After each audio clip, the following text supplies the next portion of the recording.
그날 저는 남편이 미리 작성해서 제 앞에 집어던진 이혼 서류에 제 이름을 적어 넣었습니다.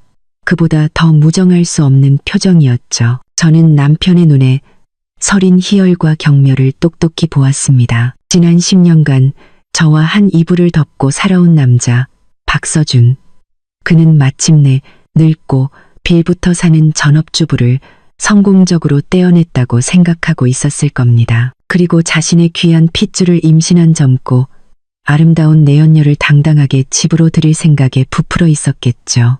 희망찬 새 출발을 꿈꾸면서 말입니다. 그는 심지어 제 입을 막고 성공한 CEO의 아량을 보여주겠다며 수백억 원이라는 거액을 던져주겠다고 친절을 베풀기까지 했습니다. 하지만 그는 틀렸습니다. 완전히 틀렸죠.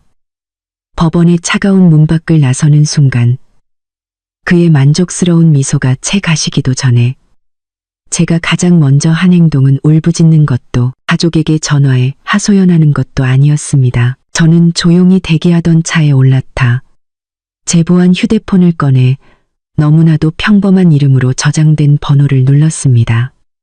수도관 수리 기사님, 수화기 저편에서 즉시 전문성이 묻어나는 공손한 목소리가 들려왔습니다. 회장님, 무슨 짓이라도 있으십니까?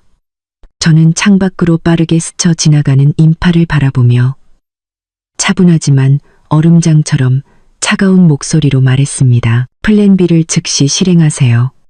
2천억 원 전부 동결하고 제 직접적인 명령 없이는 어떠한 거래도 이루어지지 않도록 하세요. 그리고 같은 시각 도시 최고의 고급 부동산 쇼룸에서 박서준은 내연녀 김아라의 어깨를 감싸 안고 펜트하우스 모델을 가리키고 있었습니다. 그는 새 아내와 곧 태어날 귀한 아들을 위해 이보다 더 화려할 수 없는 선물을 계약금으로 지불하려던 참이었습니다. 그는 전혀 알지 못했습니다. 불과 몇 분 뒤 그의 막강한 블랙카드가 무정하게 거절당하고 그가 자랑스러워하던 모든 제국, 그의 손아귀에 있다고 믿었던 막대한 재산 전체가 순식간에 연기처럼 사라지리라는 것을요. 그는 은행 직원이 믿을 수 없는 사실을 통보했을 때 그대로 뒤로 낮아빠질 것이었습니다. 그를 명예의 정점에서 치욕의 나락 맨 밑바닥까지 떨어뜨릴 진실을 말입니다.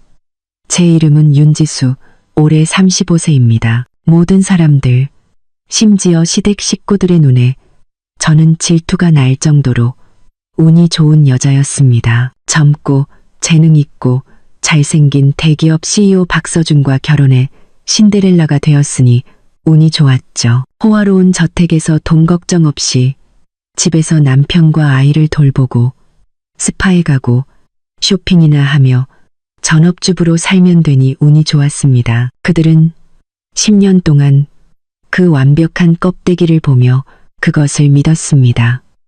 그들은 10년 전 제가 누구였는지를 잊었거나 아마도 결코 알고 싶지 않았을 겁니다. 시청자 여러분, 이것은 총성도, 눈물도 없이 오직 숫자와 차가운 법률만이 존재하는 복수극의 시작이었습니다. 박서준과 그의 가족은 단 한나절 만에 모든 것을 잃었다는 사실을 깨달았을 때 어떤 반응을 보일까요? 그리고 거짓으로 세워진 제국을 완전히 무너뜨리기 위한 제 계획에는 또 어떤 놀라운 단계들이 남아있을까요? 그 답을 알고 싶으시다면, 이 극적인 여정에 저와 함께하고 싶으시다면 채널 구독과 좋아요, 그리고 이 영상 공유를 잊지 마세요. 이야기 2부에서 다시 찾아뵙겠습니다. 안녕히 계세요. 고급 세단이 법원 부지를 벗어나 자신의 승리에 환호하는 박서준의 모습을 뒤로하고 떠날 때 저는 뒤돌아보지 않았습니다. 제 마음에는 후회 대신 무서울 정도로 차가운 냉기만 감돌았습니다.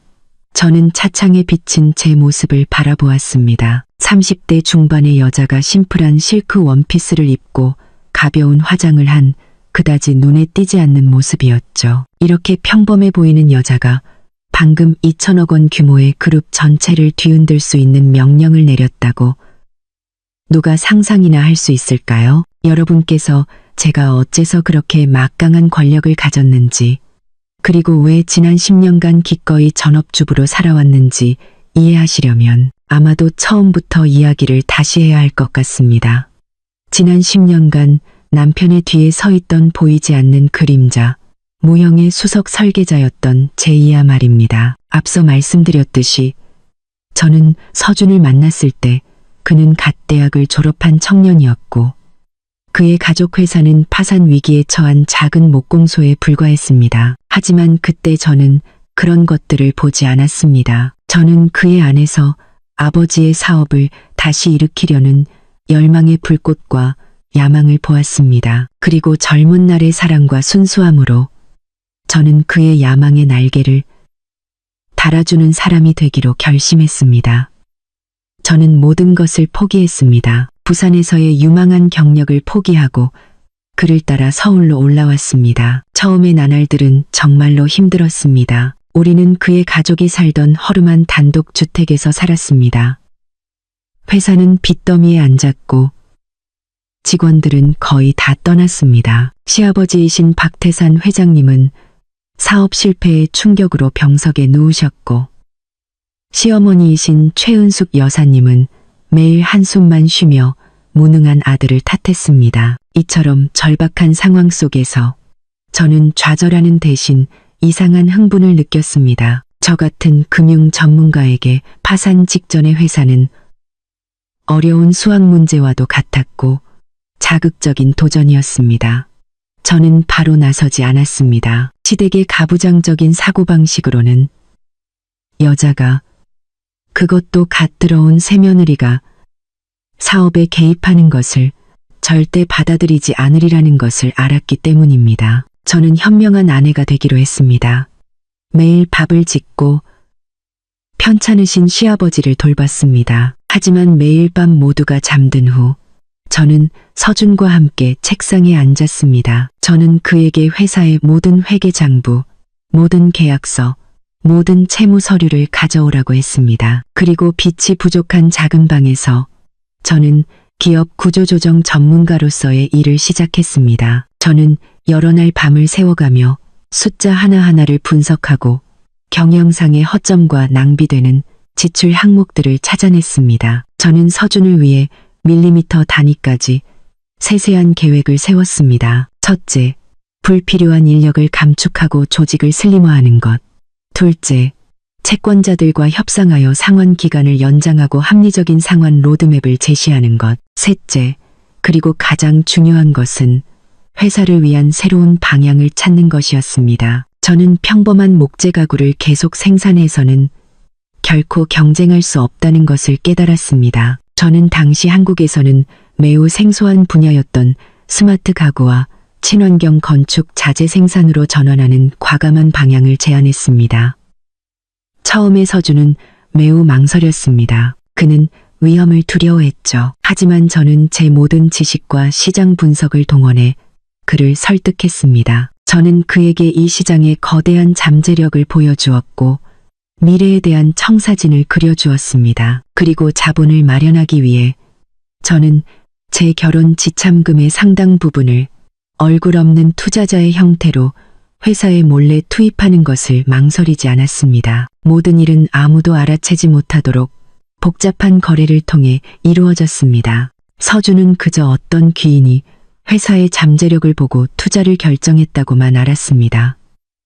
제 계획은 상상 이상으로 성공적이었습니다. 새로운 방향은 회사를 기적적으로 되살렸습니다. 우리의 스마트 가구 제품들은 시장에서 센세이션을 일으켰습니다.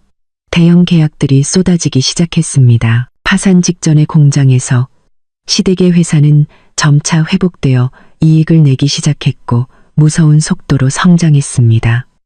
그 모든 과정에서 저는 항상 뒤에 있었습니다. 어떤 프로젝트에 투자해야 하는지, 어떤 회사를 인수해야 하는지, 심지어 어느 시점에 주식을 발행해야 하는지까지 모든 전략과 중요한 결정은 제 손에서 나왔습니다. 저는 모든 방안과 연설문을 미리 작성해서 서준에게 주었습니다. 그의 역할은 그것을 외워서 유능한 CEO의 자신감 넘치는 모습으로 대중 앞에 서는 것뿐이었습니다. 그는 얼굴이었고 저는 두뇌였습니다. 그는 무대 위에 서는 사람이었고 저는 무대 뒤에서 연출하는 감독이었습니다. 저는 그 역할에 만족했습니다. 저는 명예도 권력도 필요 없었습니다. 제가 사랑하는 남자가 성공하고 가족이 행복해지는 것을 보는 것만으로 충분했습니다. 저는 제 조용한 희생을 그가 이해하고 소중히 여겨줄 것이라고 순진하게 생각했습니다. 저는 한 남자가 너무나 쉽게 성공을 맛보게 되면 환상에 빠지게 된다는 것을 깨닫지 못했습니다. 그는 자신에게 이 모든 것을 가져다 준 사람이 누구인지를 잊어버리고 부엌대기 아내 대신 더 좋고 새로운 것을 가질 자격이 있다고 생각하기 시작할 것입니다. 10년 동안 그림자로 살면서 저는 그가 제국을 건설하는 것을 도왔습니다. 하지만 그 10년 동안 저는 무심코 환상과 배신이라는 괴물을 만들어냈고 결국 그 괴물이 돌아와 제 사랑과 행복을 모두 삼켜버렸습니다. 아마 여러분은 제가 어떻게 그렇게 막강한 권력을 가졌는지 궁금해하실 겁니다. 어떻게 전화 한 통으로 그룹 전체의 자산을 동결시킬 수 있었을까요? 단지 제가 뒤에서 전략을 짜고 조언했기 때문일까요? 아닙니다.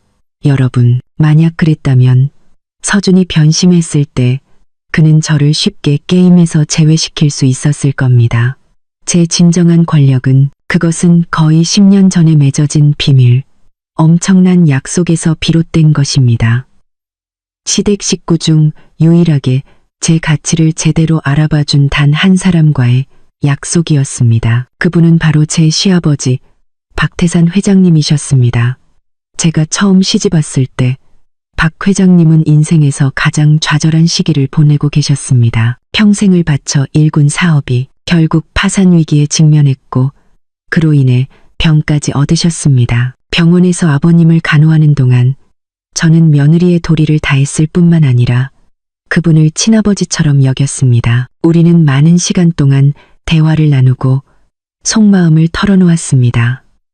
그는 산전수전을 다 겪은 총명하고 날카로운 분이셨습니다. 병상에 누워 계시면서도 그는 회사의 미래에 대한 고민을 멈추지 않으셨습니다.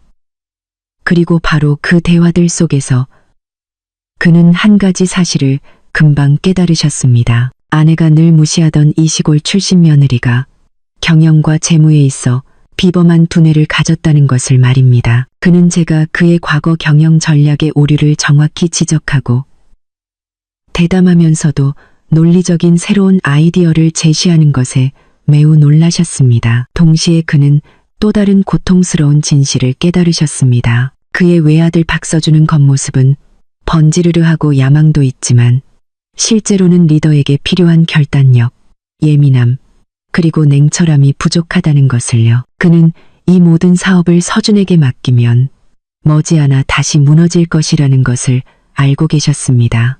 그는 번민하고 많이 생각하셨습니다. 그리고 어느 날 저녁 병실에 두 사람만 남았을 때 그는 아마도 그의 인생에서 가장 중요한 결정을 내리셨습니다.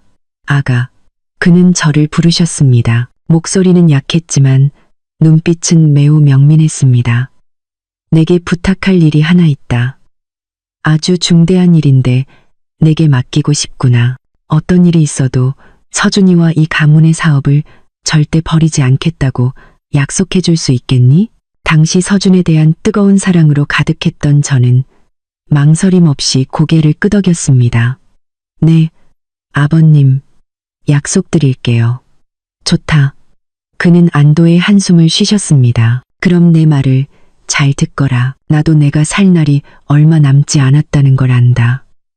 하지만 내 평생의 심혈을 기울인 것이 연기처럼 사라질 위기에 처해 있는데 눈을 감을 수가 없구나. 서준이, 나는 그 아이의 성정을 안다. 착한 아이지만 리더의 자질은 없어. 너무 사람을 쉽게 믿고 감정에 잘 휘둘리지. 하지만 너는, 그는 제 눈을 똑바로 쳐다보셨습니다. 너는 상어의 두뇌를 가졌어. 냉철하고 결단력 있고 사람의 마음을 꿰뚫어 보지. 이 배를 조종할 수 있는 사람은 바로 너다.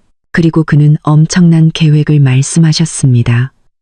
그는 자신의 개인 변호사에게 비밀리에 유언장을 작성하도록 했습니다. 더 정확히 말하면 모든 재산의 운영 및 소유권을 위임하는 신탁 계약서였습니다. 그 계약서에 따르면 그가 사망한 후 회사 지분의 80%에 해당하는 그의 모든 주식은 박서준이나 그의 어머니에게 상속되는 것이 아니라 해외 투자 신탁 재단으로 이전될 것이었습니다. 그리고 그 재단을 관리하고 모든 권한을 행사할 수 있는 유일한 사람으로 지정된 이는 바로 저 윤지수였습니다. 내가 이렇게 하는 것은 그는 설명하셨습니다. 내 아들을 믿지 못해서가 아니라 너무나 사랑하기 때문이다. 나는 그 아이가 너무 큰 부담을 지는 것을 원치 않는다. 너는 뒤에서 두뇌 역할을 하며 생사를 가르는 결정을 내리는 사람이 될 것이다. 그리고 서준이는 얼굴마담, 즉 대표가 될 것이다. 여전히 CEO로서 모든 영화와 부귀를 누리고 후한 연봉과 보너스를 받을 것이다. 하지만 진정한 권력은 내 손에 있어야 한다. 그래야만 이 회사가 생존하고 발전할 수 있다. 그 약속에는 저에 대한 매우 엄격한 구속 조항도 있었습니다. 저는 회사를 계속 발전시켜야 할 책임이 있었고 회사를 팔거나 약화시켜서는 안 되었습니다. 저는 또한 서준과 그의 어머니의 삶을 돌볼 책임이 있었고 그들에게 풍족한 삶을 보장해야 했습니다. 그리고 가장 중요한 것은 이 비밀은 제가 공개할 필요가 있다고 느낄 때까지 반드시 지켜져야 한다는 것이었습니다. 그것은 무거운 짐이었지만 동시에 시아버지께서 제게 주신 절대적인 신뢰였습니다. 아버님이 돌아가시던 날 저는 그의 영정 앞에서 그가 당부하신 대로 하겠다고 약속했습니다. 그리고 지난 10년 동안 저는 그렇게 했습니다. 저는 조용히 회사를 운영하며 파산 직전에 목공소를 2천억 원 규모의 제국으로 만들었습니다. 저는 서준에게 화려한 경력을, 시어머니에게는 왕비 같은 삶을 주었습니다. 저는 제 책임을 다했습니다. 하지만 아마도 제 시아버지는 아무리 총명하셨다 해도 한 가지는 예측하지 못하셨을 겁니다. 한 남자가 너무나 쉽게 권력과 명예를 얻게 되면 환상과 배신을 낳게 된다는 것을요. 그리고 그가 가장 신뢰했던 며느리가 막다른 길에 몰렸을 때 그녀는 더 이상 조용한 그림자로 남지 않을 것이라는 것을요. 그녀는 그가 부여한 바로 그 권력을 사용하여 자신을 위한 정의를 되찾을 것입니다. 돌아가신 시아버지의 비밀 유언장은 단순한 위임이 아니라 보검이었습니다.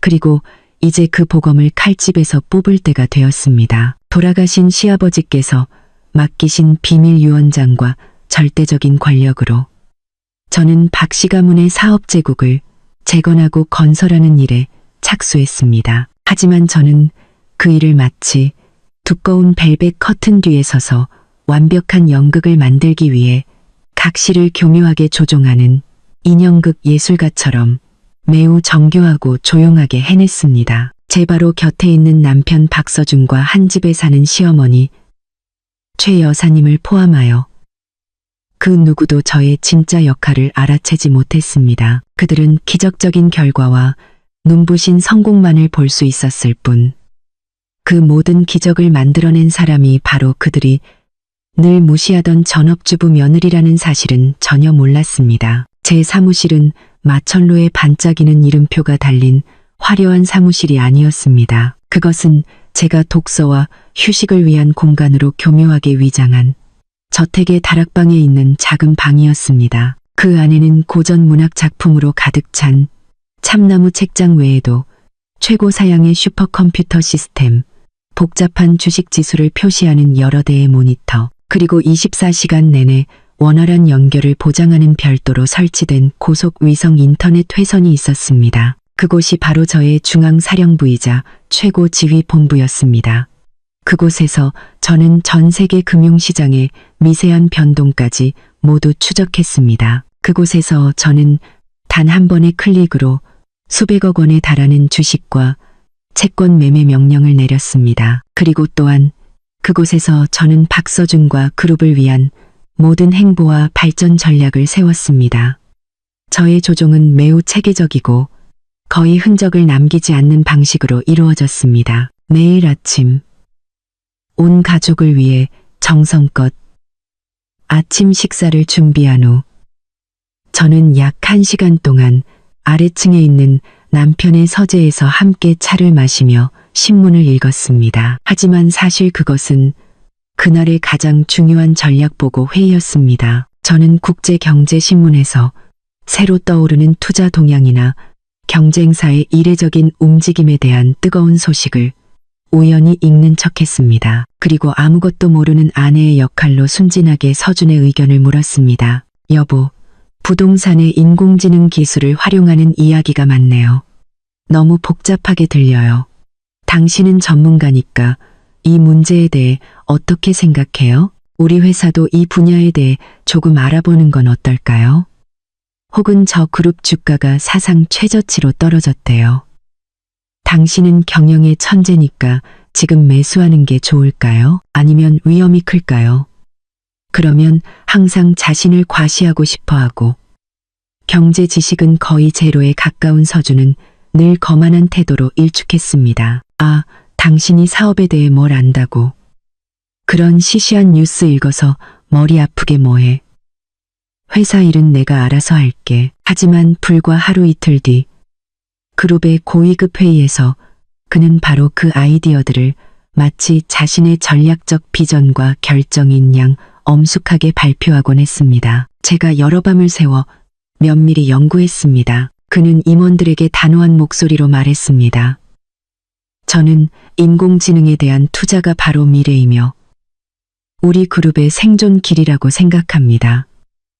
그는 인공지능에 대한 투자가 바로 미래이며 제가 직접 채용하여 심어놓은 최고 금융 전문가들인 하급 임원들은 즉시 박수를 치며 젊은 CEO의 현명함과 천재성, 시대를 앞서가는 비전을 칭송했습니다. 주주총회 앞에서 한서준의 모든 중요한 연설, TV나 신문과의 모든 인터뷰는 제가 직접 작성했습니다. 저는 그의 말투, 단어 사용법, 심지어 발음이 꼬이거나 더듬는 습관까지 면밀히 연구하여 웅장하고 깊이 있으면서도 마치 그의 생각과 말에서 나온 것처럼 보이는 연설문을 써야 했습니다. 그의 역할은 앵무새처럼 외워서 카메라 앞에서 자신감 있고 카리스마 있게 연기하는 것뿐이었습니다. 점차 아마도 너무 많이 연기했기 때문에 그 역시 그 아이디어와 말들이 정말로 자신의 것이라고 믿기 시작했습니다. 그는 자신이 단지 아내인 전업주부에 의해 교묘하게 조종되는 꼭두각시라는 사실은 전혀 모른 채 자신의 재능과 위대함에 대한 환상에 완전히 빠져들었습니다. 한편 제 시어머니 최 여사님은 그 아들의 환상을 위한 완벽한 촉매제이자 가장 열렬한 팬이었습니다. 그녀는 경영이나 재무에 대해 전혀 몰랐고 단지 표면적인 결과만을 보았습니다. 회사는 날로 커지고 돈은 물처럼 불어나며 아들은 점점 유명해지고 사회의 칭송을 받았습니다. 그녀는 부녀회 모임에서부터 상류층의 화려한 티파티에 이르기까지 온갖 곳을 다니며 자신이 힘들게 낳은 천재 경영인 아들을 자랑했습니다. 우리 서준이 정말 대단해요, 여사님들. 그녀는 자랑스러운 표정으로 실크 부채를 붙이며 말하곤 했습니다.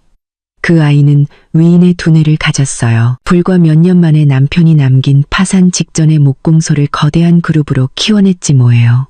정말 아버지를 능가하는 아들이니 가문의 복이죠. 저는 더 바랄 것도 없고 그저 빨리 대를 이을 아들을 낳기만 바랄 뿐이에요. 그리고 누군가가 호기심에 그 성공에서 제 역할, 즉 며느리의 역할에 대해 조심스럽게 물을 때마다 그녀는 경멸에 찬 표정으로 입술을 삐죽이며 손을 내저었습니다. 어머, 제 며느리가 뭘 알겠어요. 걔는 운이 좋아서 우리 서준이를 만난 것뿐이에요. 하루 종일 집에서 빌부터 먹고 부엌대기 노릇이나 하지 세상에 무슨 쓸모가 있겠어요. 그래도 착하고 말은 잘 들으니 며느리 노릇은 한다고 생각해요. 그 말들은 여러 번 가사도우미들의 입을 통해 제 귀에 들어왔습니다. 하지만 저는 침묵했습니다. 그들이 진실을 모르니 굳이 따질 필요가 없다고 생각했습니다. 가정이 화목하고 서준이 여전히 저를 사랑하고 존중해 주기만 한다면요. 하지만 저는 틀렸습니다. 저의 침묵, 저의 후퇴는 제가 바라는 평화를 가져다 주지 않았습니다. 그것은 그들이 저를 더욱 무시하게 만들었고, 제가 쓸모없는 기생충, 집안의 장식품에 불과하다고 믿게 만들었습니다. 그리고 그것은 또 다른 비극, 필연적으로 일어날 비극이 싹틀 수 있는 조건을 만들었습니다. 한 남자가 너무나 쉽게 모든 것을 손에 넣고 그 모든 것이 자신 혼자 해낸 것이라고 착각하게 되면 그는 자신의 전업주부 아내가 더 이상 자신의 위대함에 걸맞지 않다고 느끼기 시작할 것입니다. 그는 밖에서 더 새롭고 더 젊고 아름다운 여성들로부터 인정을 받으려 할 것이고, 배신은 피할 수 없는 필연처럼 다가왔습니다. 한 남자가 땀 한 방울 흘리지 않고 명예의 정점에 섰을 때, 그가 거짓된 칭송과 찬사로 둘러싸여 있을 때, 그는 자신이 누구인지, 그리고 누가 자신과 함께 첫 계단부터 올라왔는지를 쉽게 잊어버립니다. 그리고 제 남편 박서준은 그 무정한 법칙에 더할 나위 없이 완벽한 증거였습니다. 제 보이지 않는 손 아래 2천억 원 규모의 제국이 굳건히 형성되었을 때, 그의 CEO 자리가 흔들리지 않게 되었을 때, 그는 충실한 남편, 가정적인 남자라는 껍데기가 너무 답답하고 지루하게 느껴지기 시작했습니다. 그는 자신이 남자다움이라고 착각하는 것을 증명하기 위해 새로운 모험과 정복을 갈망하기 시작했습니다. 그리고 그녀는 필연처럼 당시 그의 필요에 완벽하게 부합하는 선택지로 나타났습니다. 김아라, 이제 막 연예계에 발을 들인 젊은 모델로 글래머러스한 몸매와 순수하면서도 계산적인 아름다운 얼굴을 가졌습니다. 그녀는 그룹 마케팅 부서에 의해 제주도의 고급 리조트 부동산 프로젝트의 대표 얼굴로 고용되었습니다. 그리고 함께 일하는 동안 사교 파티에서 그녀의 노골적이고 의도적인 존경과 숭배는 금세 서준의 눈에 들었습니다. 자신의 재능에 대한 환상에 취해 있는 서준 같은 남자에게 젊고 아름다운 유명 여성의 존경은 거부할 수 없는 자극제이자 마약과도 같았습니다. 그의 진짜 모습을 너무나 잘 알고 그의 모든 약점과 무능함을 꿰뚫어보는 아내인 제 곁에서 그는 결코 왕이나 성인과 같은 기분을 느낄 수 없었습니다. 저는 그를 사랑하고 돌보고 조언해 줄 수는 있었지만 광신도처럼 숭배의 눈빛으로 그를 바라볼 수는 없었습니다. 저는 그가 단지 꼭두각시라는 것을 알았지만 김아라는 달랐습니다. 그녀는 그를 진정한 경영 천재로 보았습니다. 그녀는 파티 때마다 그의 총명함, 결단력, 원대한 비전을 입이 마르도록 칭찬했습니다. 그녀는 그에게 그가 정확히 부족했던 것, 제가 결코 줄 수 없었던 것을 주었습니다. 바로 맹목적이고 거짓된 인정이었습니다. 그리고 그들은 불나방처럼 불 속으로 뛰어들었습니다. 한 사람은 과시욕 때문에, 다른 한 사람은 물질욕 때문에. 처음 그들의 부적절한 관계는 퇴근 후 몰래 만나는 데이트에 불과했습니다. 집에 오기 전에 급하게 지워지는 달콤한 메시지들이었죠. 하지만 그 잘못된 관계에 깊이 빠져들면서, 그리고 아마도 김아라의 압박 때문에 서준은 훨씬 더 대담하고 무모해지기 시작했습니다. 그는 더 이상 꼼꼼하게 숨기려 하지 않았습니다. 갑작스러운 출장이 잦아졌고 짙은 술 냄새와 낯선 향수 냄새를 풍기며 한밤중에 귀가하는 일도 잦아졌습니다. 저는 모든 것을 알았고 모든 것을 느꼈습니다. 여자의 직감과 금융 분석가의 예리함은 그의 비정상적인 변화를 명확하게 보여주었습니다. 저는 마음만 먹으면 증거를 순식간에 찾을 수 있었습니다. 그룹의 사이버 보안팀의 전화 한 통이면 그의 모든 통화 기록, 메시지, 심지어 위치 정보까지 손에 넣을 수 있었습니다. 하지만 저는 그렇게 하지 않았습니다. 왜냐고요? 더 이상 사랑하지 않아서가 아니었습니다.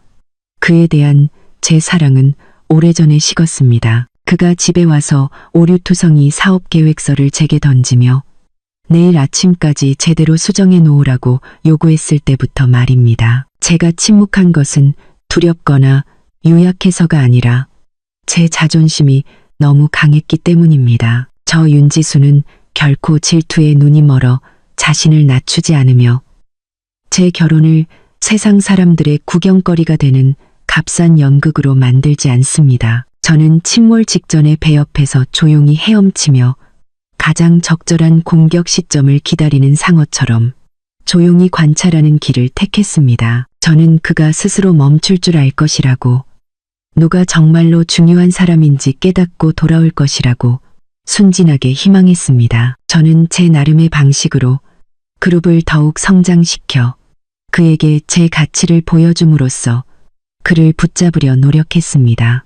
하지만 제 모든 노력은 헛수고였습니다. 그의 눈에 제 침묵은 관용이 아니라 기생하는 여자의 유약함과 무력함이었습니다. 그것은 제가 결코 그를 떠나지 못할 것이고 이 호화로운 삶을 포기하지 못할 것이라고 그를 더욱 확신하게 만들었습니다. 그는 10년 동안 사회에 발을 들여놓지 않은 전업주부인 제가 그의 지원 없이는 어떻게 살 수 있겠냐고 생각했습니다. 그 환상은 기마라의 불러오는 배와 함께 그를 마지막 결정, 가장 잔인하고 무정한 결정으로 내몰았습니다. 그는 저를 버리고 그의 내연녀와 당당하고 합법적으로 함께하기로 결정했습니다. 그는 우리의 결혼 7주년 기념일에 제가 가장 약하고 상처받기 쉬울 것이라고 생각한 바로 그날에 결정적인 일격을 가하기로 했습니다. 그는 그녀를 집으로 데려와 자신의 배신을 공공연히 드러냈고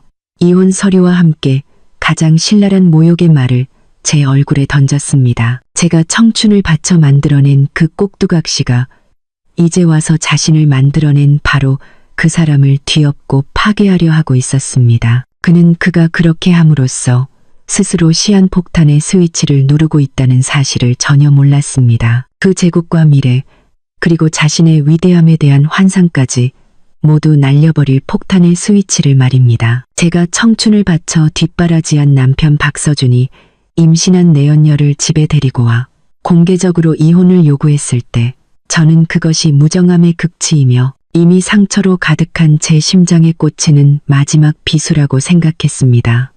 하지만 저는 틀렸습니다. 제가 10년 넘게 봉양하고 왕비 같은 삶을 제공해드린 시어머니 최 여사님의 반응이야말로 저를 절망의 나락으로 떨어뜨리고 제 안의 증오의 불길과 그들에게 대가를 치르게 하겠다는 결심을 불태우게 한 것이었습니다. 처음에 서준이 이혼 선언을 막 마쳤을 때 저는 최 여사님의 얼굴에서 순간적인 놀라움과 당혹감을 보았습니다. 하지만 그 놀라움은 순식간에 사라졌습니다. 그녀는 아들을 힐끗 쳐다보더니 다시 기마라의 약간 불러온 배를 내려다보았습니다. 그리고 마치 어려운 수학 문제를 푼 사람처럼 명쾌함과 감출 수 없는 기쁨이 그녀의 눈에서 환하게 빛났습니다. 그녀는 아들의 외도에 대해 꾸짖지도 않았고 자신과 동고동락한 며느리에 대해 조금의 안타까움도 보이지 않았습니다. 그녀는 마치 늙은 여우처럼 조용히 상황을 관찰하고 평가할 뿐이었습니다. 그리고 내연녀인 기마라가 배에 손을 얹는 의미심장하고 도발적인 행동을 하자 그녀는 즉시 문제를 파악했습니다. 환한 미소, 이기적이고 잔인한 기쁨이 그녀의 얼굴에 피어났습니다. 어머나, 세상에, 정말이니? 너무 잘됐다, 우리 아들. 드디어 가문을 생각할 줄 아는구나. 그녀는 손뼉을 치며 외쳤습니다. 그 목소리는 아들의 회사가 수십억 원짜리 계약을 따냈을 때보다 더 기뻐 보였습니다. 그녀는 넋놓고 서 있는 며느리인 저를 위로하거나 부축하기 위해서가 아니라 기마라의 곁으로 달려가기 위해 달려왔습니다. 그녀는 그녀의 손을 잡고 그녀의 배를 끝없는 기쁨으로 내려다보았습니다. 우리 손주, 우리 집안의 장손이 여기 있었구나. 얘야, 이렇게 좋은 소식이 있는데 왜 진작 말하지 않았니? 내가 몸보신이라도 시켜줄 텐데. 이리 와, 이리 와서 앉아서 쉬렴. 많이 돌아다니는 건 우리 귀한 손주한테 좋지 않아. 그녀는 제가 직접 돈을 주고 산 이탈리아제 소파에 마치 황태호를 부축하듯 소중하게 김아라를 안쳤습니다. 그녀는 과도한 친절을 베풀며 직접 물을 따르고 쿠션을 받쳐주며 소름이 돋을 정도로 달콤한 목소리로 이것저것 물었습니다. 임신 몇 개월이니? 아들이니? 딸이니? 입덧은 안 해. 먹고 싶은 건 없고 내가 바로 사람 시켜서 만들어주라고 할게. 이제부터는 여기 계속 머물러. 아무데도 갈 필요 없어. 여기서 하인들이 너랑 아기 잘 돌봐줄 거야. 저는 그들의 감동적인 미래의 시어머니와 며느리 연극을 멍하니 서서 지켜보았습니다. 합법적인 아내이자 이 집의 실질적인 주인인 제가 멀쩡히 서 있는데도 그녀의 눈에 저는 이미 투명인간이 되어 있었습니다. 아니, 투명인간보다 더 심했습니다. 저는 장애물, 눈의 가시, 새로운 사람을 위해 하루빨리 치워야 할 낡은 물건이 되어 있었습니다. 그리고 그녀는 제가 오래 기다리게 두지 않았습니다. 새로운 며느리와 귀한 손주에게 충분한 관심과 보살핌을 보여준 후 그녀는 저를 향해 돌아섰습니다. 이번에는 그녀의 얼굴의 가식은 조금도 남아있지 않았고 오직 냉담함, 거만함, 그리고 감출 수 없는 희열만이 가득했습니다. 윤지수, 그녀가 입을 열었습니다. 그녀의 입에서 나온 제 이름이 어찌나 낯설고 차갑게 들리던지요. 일이 이 지경까지 왔으니 너도 좀 분수를 알아야지. 보다시피 우리 서준이는 새로운 행복을 찾았어. 아라게도 이 박씨 가문의 핏줄을 가졌고 네가 여기 계속 있어봤자 눈의 가시일 뿐이고 집안 시끄럽게만 할 뿐이야. 그녀는 잠시 말을 멈추고 경멸에 찬 눈으로 저를 머리부터 발끝까지 훑어보았습니다. 솔직히 말해서 10년 동안 내가 이 집에서 호의호식한 것도 다 우리 서준이 덕분이야. 하지만 내 팔자가 사나워서 그 복을 누릴 운명이 아니었던 거지. 누가 너보고 열매 없는 동나무, 애 못 낳는 여자이랬니? 뭐 이것도 다 하늘의 뜻이니 널 탓할 수는 없지. 이제 너도 스스로 떠나서 걔네들이 당당하게 살 수 있도록 해줘야지. 너도 아직 젊으니까 다른 행복을 찾아갈 수 있잖아. 이 박씨 가문, 이 명문가에 애 못 낳는 며느리는 있을 수 없어. 애 못 낳는다고. 그 두 단어를 그녀는 친구나 친척들과의 통화에서 제 등 뒤에서 수없이 반복했습니다. 하지만 이렇게 제 면전에 대고 무자비하고 모욕적으로 말한 것은 이번이 처음이었습니다. 어머니, 왜 지수 씨한테 그렇게 말씀하세요? 서준이 그제야 입을 열었습니다. 하지만 저를 변호하기 위해서가 아니라 그저 인정 있는 남자의 역할을 충실히 하고 마지막 체면을 지키기 위해서였습니다. 그래도 10년 동안 제 곁에 있어줬잖아요. 지수 씨가 손해보게 하지는 않을 거예요. 제가. 넌 조용히 못해. 최 여사님이 아들의 말을 자르며 소리쳤습니다. 넌 우유부단하고 결단력 없는 놈이야. 이 일은 내가 해결할 테니 너희 남자들은 나서지 말고 우리 여자들끼리 알아서 하게 둬. 그녀는 자리에서 일어나 살기등등한 얼굴로 제게 다가왔습니다. 그녀는 그때 더 이상 은퇴한 공무원처럼 보이지 않았고 마치 한물간 기생을 쫓아내려는 포주 같았습니다. 그녀는 거대한 목재 현관문을 손가락으로 가리켰습니다. 내 개인 물건들 챙겨서 당장 이 집에서 꺼져. 딱 15분 주겠다. 지금 이 순간부터 넌 더 이상 내 며느리도 아니고 이 집 사람도 아니야. 내가 경비원 부르게 만들지 마라. 그때는 더 창피할 줄 알아. 그녀는 저를 쫓아내고 있었습니다. 제 집에서, 제 부모님이 땀 흘려 사주신 집에서 저를 쫓아내고 있었습니다. 그녀의 뻔뻔함과 파렴치함은 믿을 수 없는 경지에 이르렀습니다. 저는 그녀를 보고 다시 서준을 보았습니다. 그는 고개를 숙인 채 어머니의 말에 한마디도 반박하지 못하고 서 있었습니다. 그는 암묵적으로 동의한 것입니다. 저는 이해했습니다.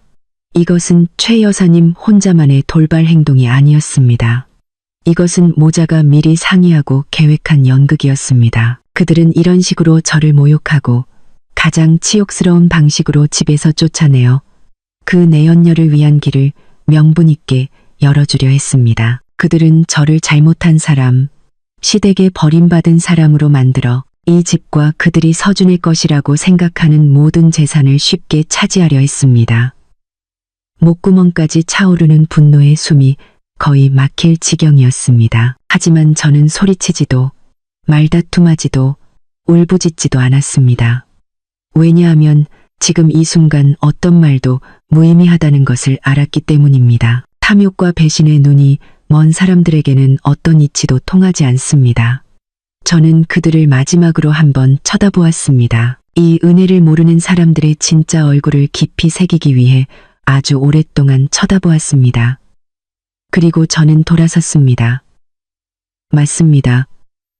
저는 떠날 것입니다. 하지만 저는 두 손 빈 채로 치욕스럽게 떠나지는 않을 것입니다. 저는 떠나면서 제게 속한 모든 것을 가져갈 것이고 또한 그들이 오늘 이 쫓아내는 연극에 대해 가장 비싼 대가, 상상도 할 수 없는 대가를 치르게 할 것입니다. 눈엣가시 갔던 저를 집에서 성공적으로 쫓아낸 후 박서준과 그의 어머니는 기쁨과 환희에 완전히 잠겼습니다. 그들은 그날 밤 바로 액땜을 하고 새 식구를 환영하기 위해 작은 파티를 열었습니다. 최 여사님은 집안을 돌아다니며 아들의 결단력과 미래 며느리의 싹싹함을 입이 마르도록 칭찬했습니다. 서준도 처음에는 약간의 죄책감을 느꼈지만 이내 김아라의 달콤한 애교에 모든 것을 잊었습니다. 그는 인생에서 가장 올바른 결정을 내렸다고 완전히 믿었습니다. 그는 지루한 과거를 벗어던지고 더 찬란한 미래로 나아갔다고 생각했습니다. 다음 날 아침 CEO의 품격을 보여주고 임신한 내연녀의 마음을 사로잡기 위해 서준은 약속대로 김아라에게 새 빌라를 사주기로 결심했습니다. 그는 현재의 빌라가 호화롭기는 하지만 과거의 흔적이 묻어 있어 새로운 여주인에게는 어울리지 않는다고 말했습니다. 그는 완전히 새로운 곳에서 완전히 새로운 시작을 원했습니다. 그는 자신의 고급 포르쉐를 몰고 명품 인부복을 입은 김아라를 태우고 서울에서 가장 비싼 강변 신도시로 향했습니다. 이곳은 슈퍼리치들만을 위한 펜트하우스와 수십억 원짜리 빌라들이 모여있는 곳이었습니다. 서준은 전용 수영장과 아름다운 한강의 전경을 한눈에 담을 수 있는 약 500제곱미터 규모의 복층 듀플렉스 펜트하우스를 점 찍어 두었습니다. 가격은 당연히 천문학적인 500억 원이었습니다. 성공한 사업가의 모습과 자신감 넘치는 태도로 쇼룸에 들어선 서준은 즉시 판매 직원들에게 둘러싸여 왕처럼 대접받았습니다. 그는 김아라의 어깨를 감싸 안고 한 바퀴 둘러본 뒤 가장 비싼 펜트하우스 모델을 손으로 가리켰습니다. 이걸로 하죠. 그는 마치 시장에서 채소를 사듯 무심하게 말했습니다. 판매 직원들은 모두 감탄했습니다. 김아라는 얼굴이 빨개질 정도로 행복해했습니다. 그녀는 서준의 몸에 기댔고 눈에는 자부심과 숭배가 가득했습니다. 네, 박 대표님. 정말 훌륭한 선택이십니다. 절차를 완료하기 위해 아파트 가격의 10%에 해당하는 50억 원을 먼저 계약금으로 지불해 주셔야 합니다. 카드로 결제하시겠어요? 아니면 계좌 이체하시겠어요? 카드요. 서준이 퉁명스럽게 대답했습니다. 그는 악어가죽 지갑에서 슈퍼 VIP 고객을 위한 한도 없는 강력한 블랙 신용카드를 꺼냈습니다. 그는 자랑스러운 표정으로 직원에게 카드를 건넸습니다. 이 순간이야말로 그가 가장 기다려온 순간이었습니다. 미인 앞에서 자신의 부와 권력을 과시하는 순간 말입니다. 직원은 공손하게 카드를 받아 POS 단말기에 넣었습니다. 그녀는 50억 원을 입력한 뒤 서준에게 단말기를 건네 비밀번호를 입력하게 했습니다. 서준은 무심하게 익숙한 숫자 몇 개를 눌렀습니다. 그와 김아라 모두 삑소리와 함께 영수증이 인쇄되기를 숨죽여 기다리고 있었습니다. 하지만 익숙한 삑소리 대신 POS 단말기 화면에는 붉은색 글씨가 나타났습니다. 거래가 거절되었습니다. 은행에 문의하십시오. 서준의 얼굴에서 미소가 굳었습니다. 왜 이러죠? 당신 내기계에 문제가 있는 것 같군요. 다시 해보세요. 그가 약간 짜증 섞인 목소리로 말했습니다. 직원도 약간 당황했습니다. 그녀는 기계를 재부팅한 뒤 다시 카드를 긁었지만 결과는 마찬가지였습니다. 거래 거절. 이때는 서준뿐만 아니라 김아라도 뭔가 잘못되었다는 것을 느끼기 시작했습니다. 주위 직원들의 표정도 감탄해서 약간의 의심으로 바뀌기 시작했습니다. 말도 안 돼. 서준이 소리쳤고 체면이 깎이는 것을 느끼기 시작했습니다. 이 카드는 절대 문제 없어. 당신 매니저 불러와. 매니저가 급히 달려왔고 상황을 들은 뒤 정중하게 다른 방법으로 시도해 볼 것을 제안했습니다. 혹시 은행 앱을 통해 직접 계좌 이체를 해보시는 건 어떨까요? 서준은 발끈하며 휴대폰을 꺼냈습니다. 그는 평소 수천억, 수조 원의 숫자가 춤추는 것을 보던 은행 앱에 로그인했습니다. 하지만 오늘 화면이 나타났을 때 그의 온몸은 마치 전기에 감전된 것 같았습니다. 모든 숫자가 사라졌습니다. 개인 계좌, 회사 계좌, 연계된 투자 계좌까지 모든 계좌의 잔액은 단 하나의 숫자 0으로 표시되어 있었습니다. 이게 대체 뭐야? 서준이 더듬거리며 말했고 차가운 땀이 이마에 맺히기 시작했습니다. 그는 로그아웃했다가 다시 로그인했지만 결과는 변하지 않았습니다. 각 계좌 아래에는 붉은색의 작은 안내 문구가 있었습니다. 고객님의 계좌는 최종 소유자의 요청에 따라 임시 동결되었습니다. 모든 거래가 무효화되었습니다. 최종 소유자. 그게 누구란 말인가? 자신이 CEO이자 그룹의 최고 경영자가 아니었던가? 서준 씨, 무슨 일이에요? 김아라가 서준의 넉나간 표정을 보고 걱정스럽게 물었습니다. 조용히 해. 서준이 소리쳤고 더 이상 평정을 유지할 수 없었습니다. 그는 급히 일어나 구석으로 가서 전화를 걸기 시작했습니다. 첫 번째 전화는 그룹의 재무이사에게였습니다. 황 이사님, 회사 계좌들의 무슨 일입니까?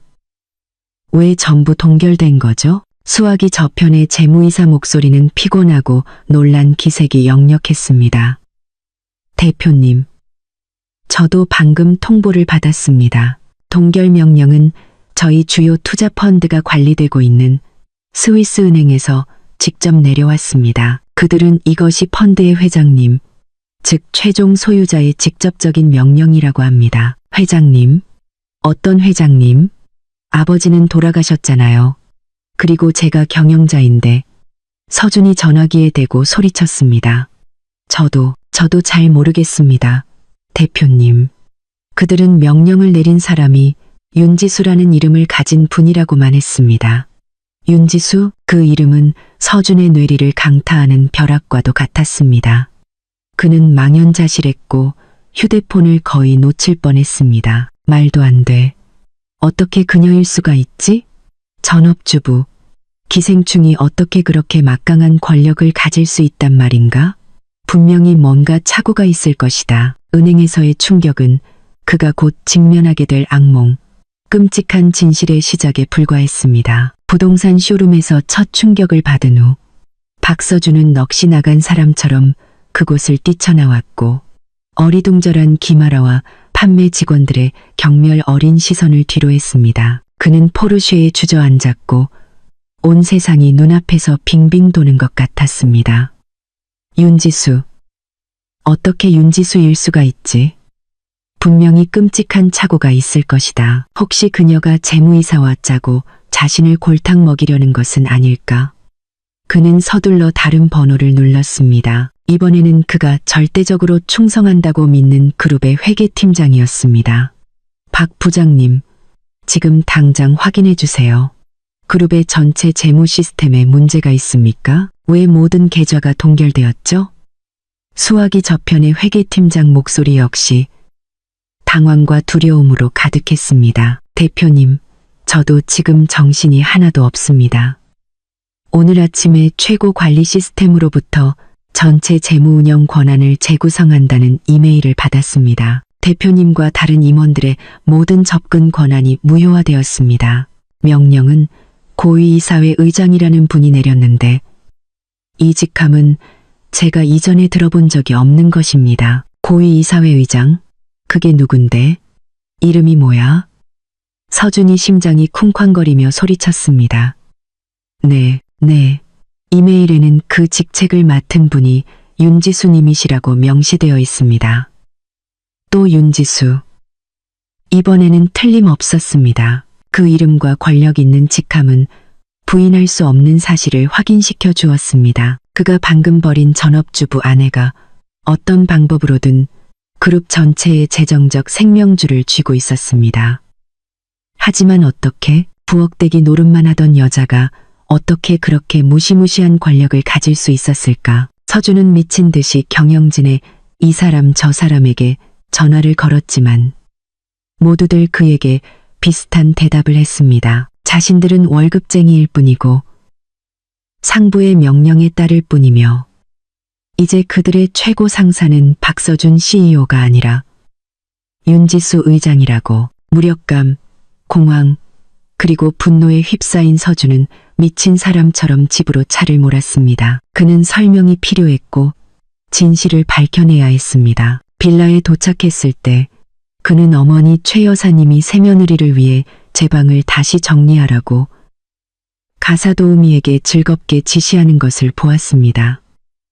어머니, 큰일 났어요. 서준이 창백한 얼굴로 뛰어들어왔습니다. 그는 어머니에게 카드 거절, 계좌 동결, 그리고 윤지수가 갑자기 의장이 된 일까지 모든 것을 이야기했습니다. 최 여사님은 이야기를 듣고 처음에는 믿을 수 없다는 듯 넋을 잃었지만 이내 그 넋 나간 표정은 분노로 바뀌었습니다. 뭐라고? 그 악녀 같은 년이 감히 그런 짓을 해? 그녀가 날카로운 목소리로 소리쳤습니다. 걔가 무슨 권리로? 걔는 그냥 빌부터 사는 년. 애도 못 낳는 년일 뿐이야. 분명히 무슨 더러운 수작을 부린 게 틀림없어. 그년이 저 이사놈들이랑 짜고 내 아들 회사를 뺏으려 한 거야. 탐욕과 무지는 그녀가 진실을 받아들이지 못하게 만들었습니다. 그녀의 눈에 저는 여전히 시골 출신의 며느리, 그 이상도 이하도 아니었습니다. 그녀는 제가 정말로 권력을 가진 사람일 수 있다는 것을 믿을 수 없었습니다. 안 돼. 걔가 그렇게 활개치고 다니게 둘 수는 없어. 그녀는 방안을 서성거리며 말했습니다. 분명히 우리한테 복수하려고 저러는 거야. 재산 더 나눠달라고 압박하는 거지. 우리가 직접 찾아가서 버릇을 고쳐놔야 해. 이혼했어도 여전히 이 집 며느리라는 걸. 함부로 나대면 안 된다는 걸 알려줘야지. 시아버지라는 권력에 대한 분노와 환상은 그녀를 눈멀게 만들었습니다. 그녀는 그들과 저의 위치가 이제 완전히 뒤바뀌었다는 것을 깨닫지 못했습니다. 그녀는 여전히 시어머니의 위세로 저를 압도하고 가르칠 수 있다고 생각했습니다. 가자, 어서 날 걔가 있는 곳으로 데려다줘. 그녀가 아들에게 명령했습니다. 듣자 하니 걔 친구네 펜트하우스, 그 시그니엘 레지던스에 임시로 머물고 있다면서? 거기로 가자. 내가 직접 따져 물어야겠어. 본때를 보여줘야지. 서준도 이때 공황과 분노에 휩싸여 있었습니다.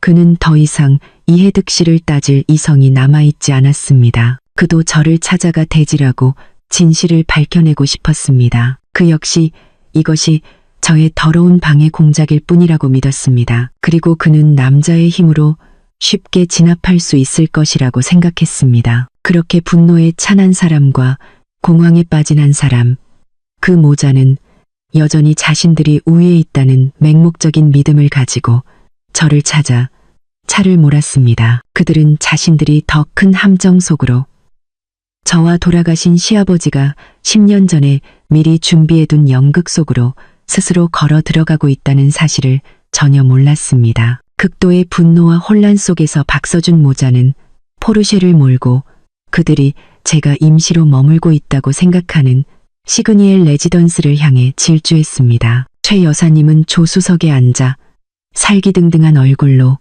저를 독사, 은혜를 원수로 갚는 년이라며 입에 담지 못할 욕설을 퍼부었습니다. 그녀는 심지어 머릿속으로 계획까지 세웠습니다. 도착하면 소란을 피우고 울고불고 행패를 부리며 그곳의 모든 사람들에게 저의 불효와 배신을 알려 제가 창피해서라도 모든 것을 순순히 돌려주게 만들 계획이었습니다. 서준은 말없이 운전대만 꽉 쥐고 있었습니다.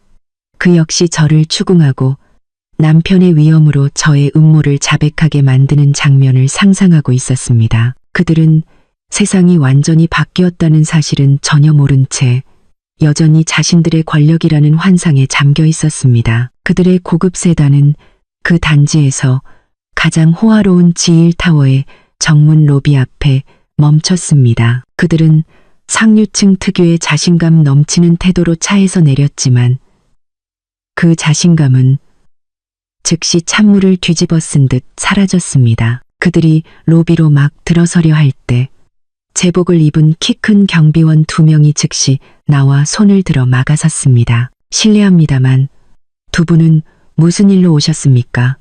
한 명이 정중하지만 조금도 주눅들지 않는 목소리로 물었습니다. 최 여사님은 눈살을 찌푸리며 불쾌한 표정을 지었습니다.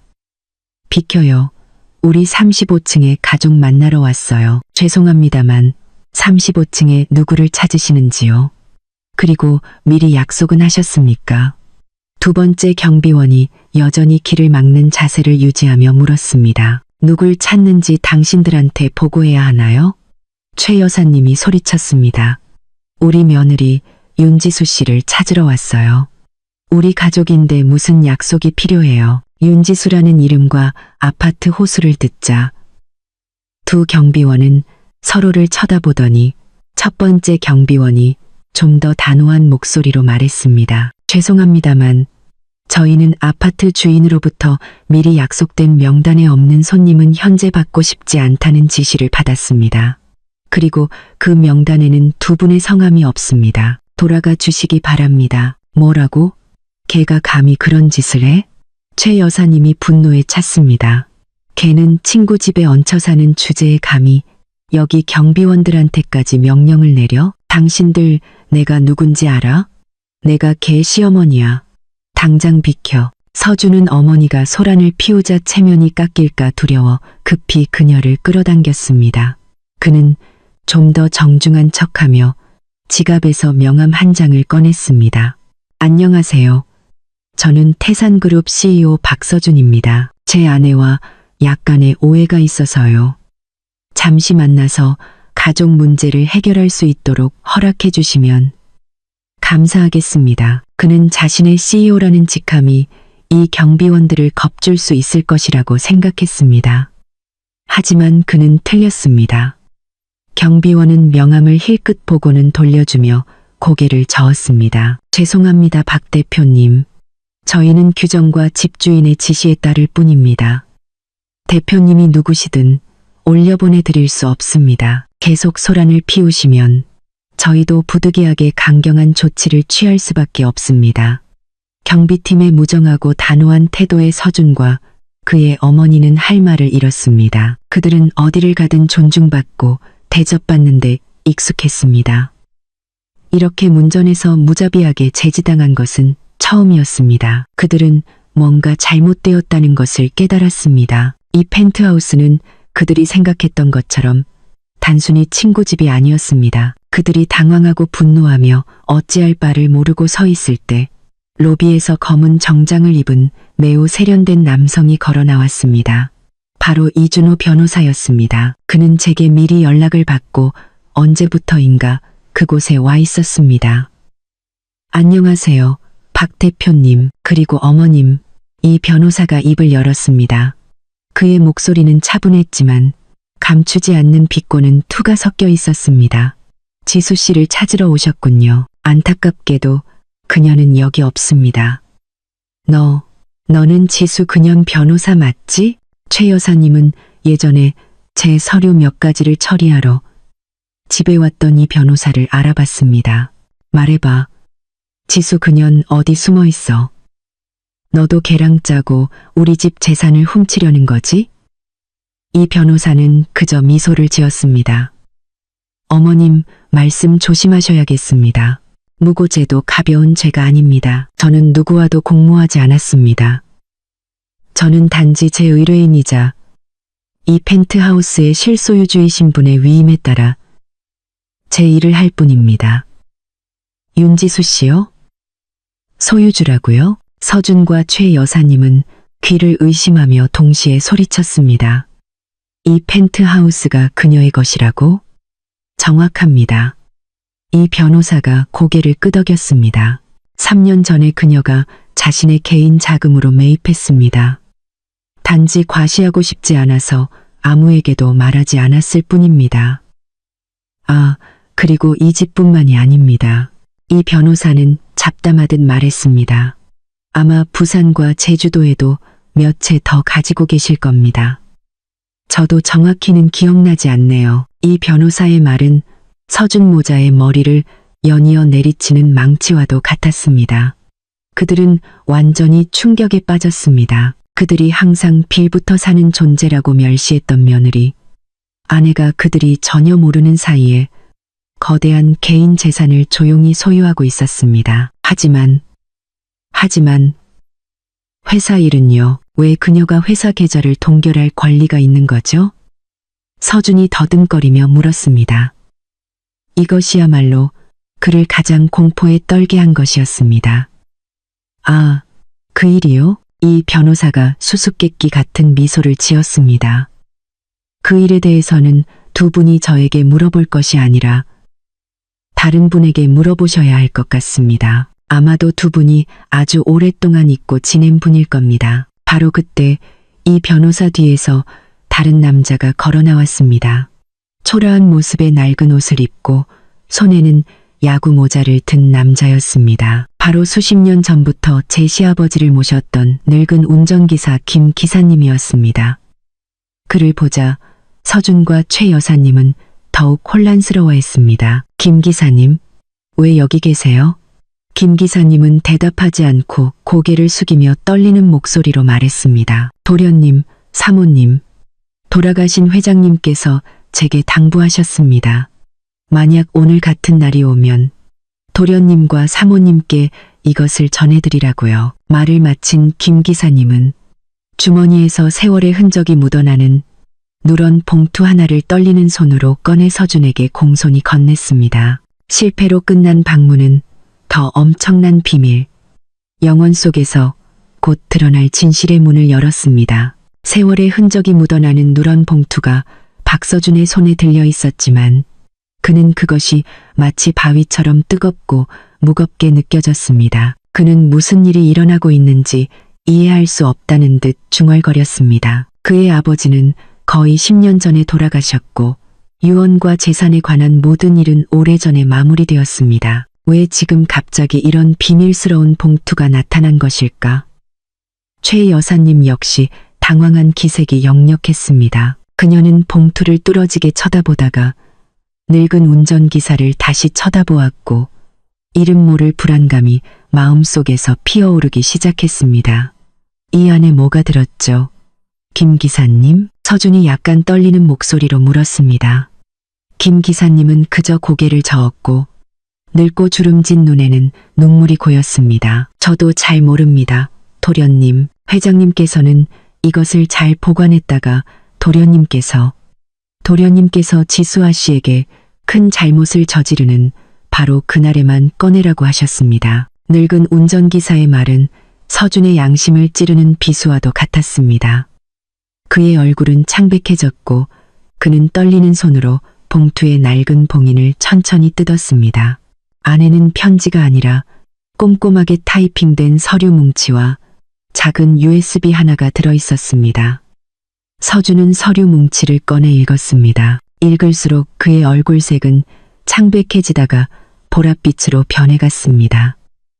그의 손은 종이를 제대로 들 수 없을 정도로 심하게 떨리기 시작했습니다. 최 여사님은 그 모습을 보고 초조해하며 서류를 빼앗아 보았습니다. 그리고 그녀 역시 그 자리에 얼어붙었습니다. 그것은 제 시아버지 박태산 회장님께서 그가 돌아가시기 한 달 전에 작성한 재산 신탁 계약서의 사본이었습니다. 그 계약서는 저명한 국제 로펌에 의해 작성되었고 박 회장님, 저, 그리고 2명의 증인 서명이 모두 있었으며 완벽하게 합법적으로 공증되었습니다. 그 계약서의 내용, 더 정확히 말하면 위장된 유언장의 내용은 하늘이 무너질 듯한 진실, 도저히 믿을 수 없는 진실을 드러냈습니다. 그 내용에 따르면 박 회장님이 돌아가신 후 총가치의 80%에 해당하는 그의 회사, 지분 전량은 아내인 최 여사님이나 아들인 박서준에게 상속되는 것이 아니라 스위스에 본사를 둔 투자신탁재단으로 전량 이전될 것이었습니다. 그리고 그 재단을 관리하고 수익을 얻으며 투자, 매매, 자금 인출 등 모든 활동에 대한 전권을 행사할 유일한 사람으로 지정된 이는 바로 저 윤지수였습니다. 계약서에는 박서준의 역할에 대해서도 매우 명확하게 명시되어 있었습니다. 그는 CEO 직책에 임명되어 회사의 이미지 대표 역할을 하고 대기업 CEO의 지위에 걸맞은 매우 후한 연봉, 보너스, 그리고 복리후생을 누릴 수 있었습니다. 하지만 그는 핵심적인 재정 문제에 대한 소유권이나 결정권이 전혀 없었습니다. 모든 중대한 결정은 펀드 관리자, 즉 저의 승인을 거쳐야 했습니다.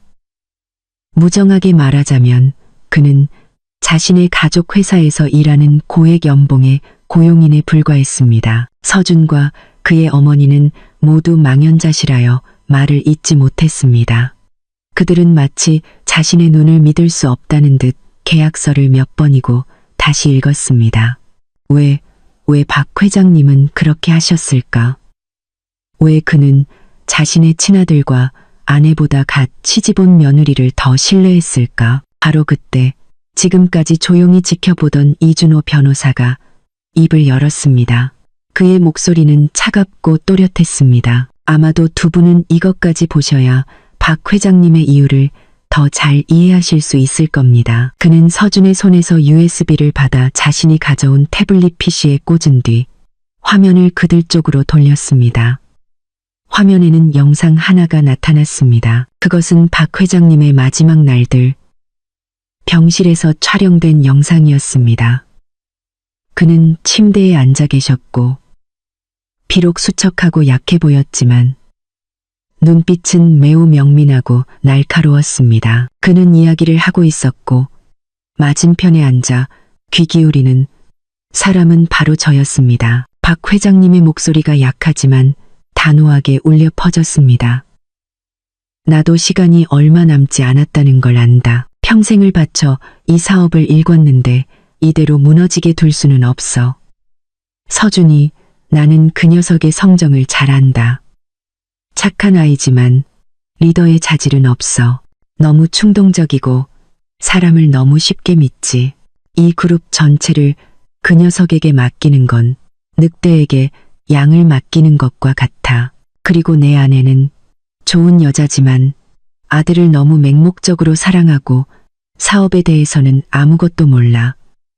여러 날 밤을 고민했다. 그는 잠시 말을 멈추고 거친 기침을 했습니다. 그리고 그는 저를 보았습니다. 그의 눈에는 깊은 신뢰가 담겨 있었습니다. 네가 나타나기 전까지는 말이다. 지수야, 몇 번의 대화만으로도 나는 네가 비범한 두뇌를 가졌다는 것을 알았다. 너는 예리함, 결단력, 그리고 큰 사업가에게 필요한 냉철함까지 갖추고 있어. 이 배를 이끌고 더 멀리 나아갈 수 있는 사람은 바로 너다. 이렇게 큰 짐을 내게 맡기는 것이 불공평하다는 것을 알지만 내게는 다른 선택지가 없구나. 한 아버지의 간청이라고 생각해다오. 윤지수, 나 대신 이 사업을 지켜주고 나 대신 서준이를 돌봐다오. 나는 너를 믿는다. 영상은 끝났지만 박 회장님의 마지막 말씀은 공간에 계속해서 울려 퍼졌습니다. 진실은 더 이상 부인할 수 없을 만큼 명백하게 드러났습니다. 음모도 강탈도 없었습니다. 모든 것은 가족의 가장, 그룹의 창립자 자신이 직접 계획하고 위임한 것이었습니다. 서준과 최 여사님은 로비의 대기석에 주저앉았고 완전히 무너져 내렸습니다. 그들의 모든 분노와 비난은 이제 너무나 어리석고 우스꽝스러워졌습니다. 그들은 지난 10년 동안 이 가족을 조용히 지탱해온 바로 그 은인을 욕하고 해치려 했습니다. 그들은 박 회장님이 그들의 풍족한 삶을 보호하기 위해 만든 완벽한 연극을 스스로 망쳐버렸습니다. 이제 두 분 다 이해하셨겠죠? 이 변호사가 말했습니다. 그는 태블릿 PC를 거두었습니다.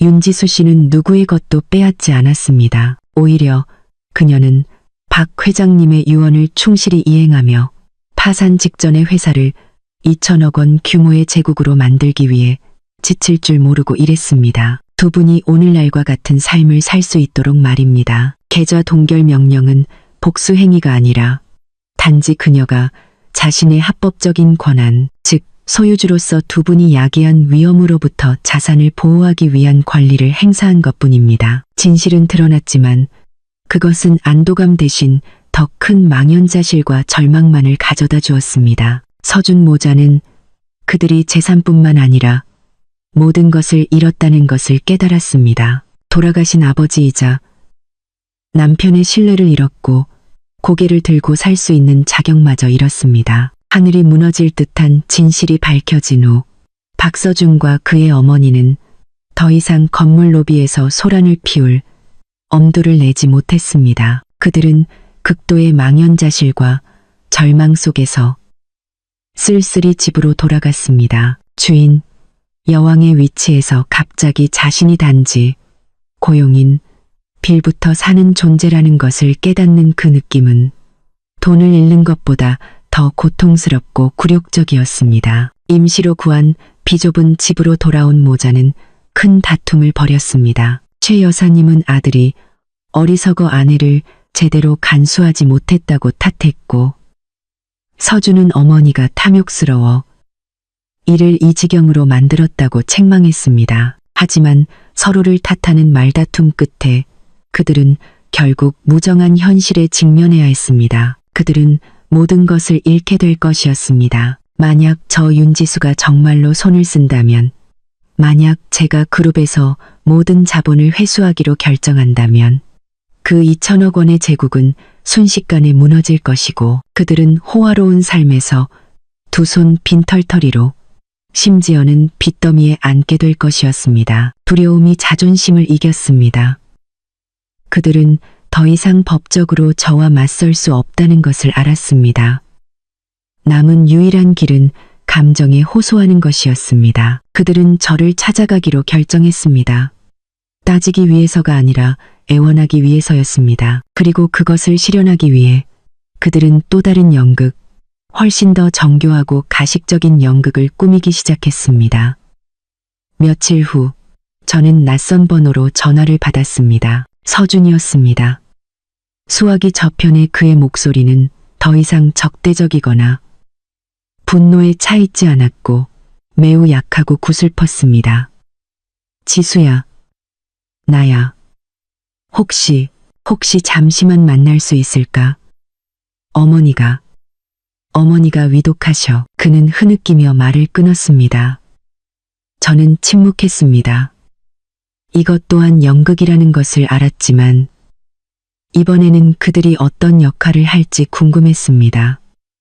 무슨 일인데요? 저는 차가운 목소리로 물었습니다. 그 일을 아신 날부터 어머니는 완전히 무너지셨어. 식사도 못하시고 하루 종일 울면서 당신 이름이랑 아버지 이름만 부르셔. 의사 선생님 말씀으로는 심리적 충격이 너무 커서 이대로 가다가는 위험할 수도 있대. 지수야, 내가 잘못한 거 알아. 어머니도 잘못하셨고, 하지만 제발 지난 10년의 정을 생각해서 마지막으로 한 번만 어머니를 뵈러 와주면 안 될까? 내가 이렇게 빌게. 어머니가 눈 감기 전에 당신한테 꼭 할 말이 있으시다고 하셨어. 시어머니와 며느리의 정을 내세운 연극은 매우 비극적으로 연출되었습니다. 거짓인 줄 알면서도 저는 완전히 무시할 수는 없었습니다. 그리고 그들이 과연 얼마나 더 뻔뻔해질 수 있는지 보고 싶었습니다. 저는 동의했습니다. 만남의 장소는 병원이 아니라 우리가 함께 살았던 바로 그 빌라였습니다. 아마도 그들은 익숙한 공간을 이용해 옛 추억을 떠올리게 하려 했던 것 같습니다. 제가 들어섰을 때 집안의 풍경은 완전히 달랐습니다. 더 이상 환호와 기쁨은 없었고 오직 암울하고 구슬픈 분위기만 감돌았습니다. 제 전 시어머니 최 여사님은 주 침실의 큰 침대에 누워 계셨는데 매우 초췌하고 야위어 보였습니다. 평소 혈색이 좋고 거만했던 얼굴은 이제 창백하고 파리했습니다. 그녀는 눈을 꼭 감고 숨소리는 약했습니다. 서준은 곁에 앉아 손수건으로 가끔 어머니의 이마를 닦아주고 있었습니다. 효심과 슬픔이 가득한 풍경이었습니다. 제가 들어오는 것을 보고 서준은 급히 일어나 저에게 조용히 하라는 신호를 보냈습니다. 왔구나. 어머니가 방금 잠드셨어. 여기 앉아서 잠시만 기다려줘. 그는 저를 옆의자에 앉히고 자신의 독백을 시작했습니다. 그는 자신의 후회와 자책에 대해 늘어놓았습니다. 그는 어머니의 말을 듣고 저를 배신한 것이 잘못이었다고 말했습니다. 그는 제가 없는 날들이 되어서야 제가 얼마나 소중한 사람이었는지 깨달았다고 했습니다. 지수야, 지금 무슨 말을 해도 늦었다는 거 알아. 하지만 정말 후회하고 있어. 그는 눈이 충혈된 채 말했습니다.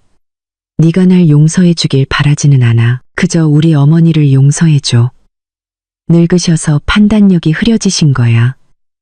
어머니가 하신 모든 건 다 아들을 너무 사랑해서, 손주를 너무 보고 싶어서 그런 거야. 제발 지난 10년의 정을 봐서, 돌아가신 아버지의 공을 생각해서 이 가문을, 아버지 평생의 심혈을 구해줘. 그럴 수 있지? 바로 그때 침대에 누워있던 최 여사님이 꿈틀거리기 시작했습니다. 그녀는 천천히 눈을 떴고 흐릿한 눈으로 저를 보았습니다. 지수, 너니, 얘야. 그녀가 속삭였습니다. 그 목소리는 바람 앞에 등불처럼 약했습니다. 그녀는 앙상하고 창백한 손을 제 쪽으로 뻗었습니다. 이리 와, 엄마한테. 저는 망설였지만 결국 다가가 침대 가장자리에 앉았습니다. 그녀는 제 손을 잡았고 그 손은 얼음장처럼 차가웠습니다. 그녀의 야윈 얼굴 위로 눈물이 흐르기 시작했습니다. 지수야, 엄마가 미안하다. 그녀가 흐느껴 울었습니다. 엄마가 잘못했다. 엄마는 못된 시어머니였어. 너한테 잘해주지 못했어. 엄마가 눈이 멀었고 탐욕스러웠어. 이제 벌을 받는구나. 나도 곧 내 시아버지를 따라가게 될 거야. 하지만 가기 전에 마지막 소원이 하나 있어. 얘야. 그녀는 힘겹게 몸을 일으켜 간절한 눈빛으로 저를 쳐다보았습니다. 얘야. 우리 서준이를 구해다오. 이 가문의 사업을 구해다오. 그건 네 시아버지 평생의 심혈이야. 네가 그걸 무너지게 할 수는 없어. 내가 무릎이라도 꿇을게. 네가 원하는 건 뭐든지 할게. 제발 자금만 빼지 마. 회사를 버리지 마. 알았지, 얘야. 너무나 완벽하게 연기된 연극이었습니다. 말투, 눈빛, 그리고 눈물 한 방울까지 모든 것이 치밀하게 계산되었습니다.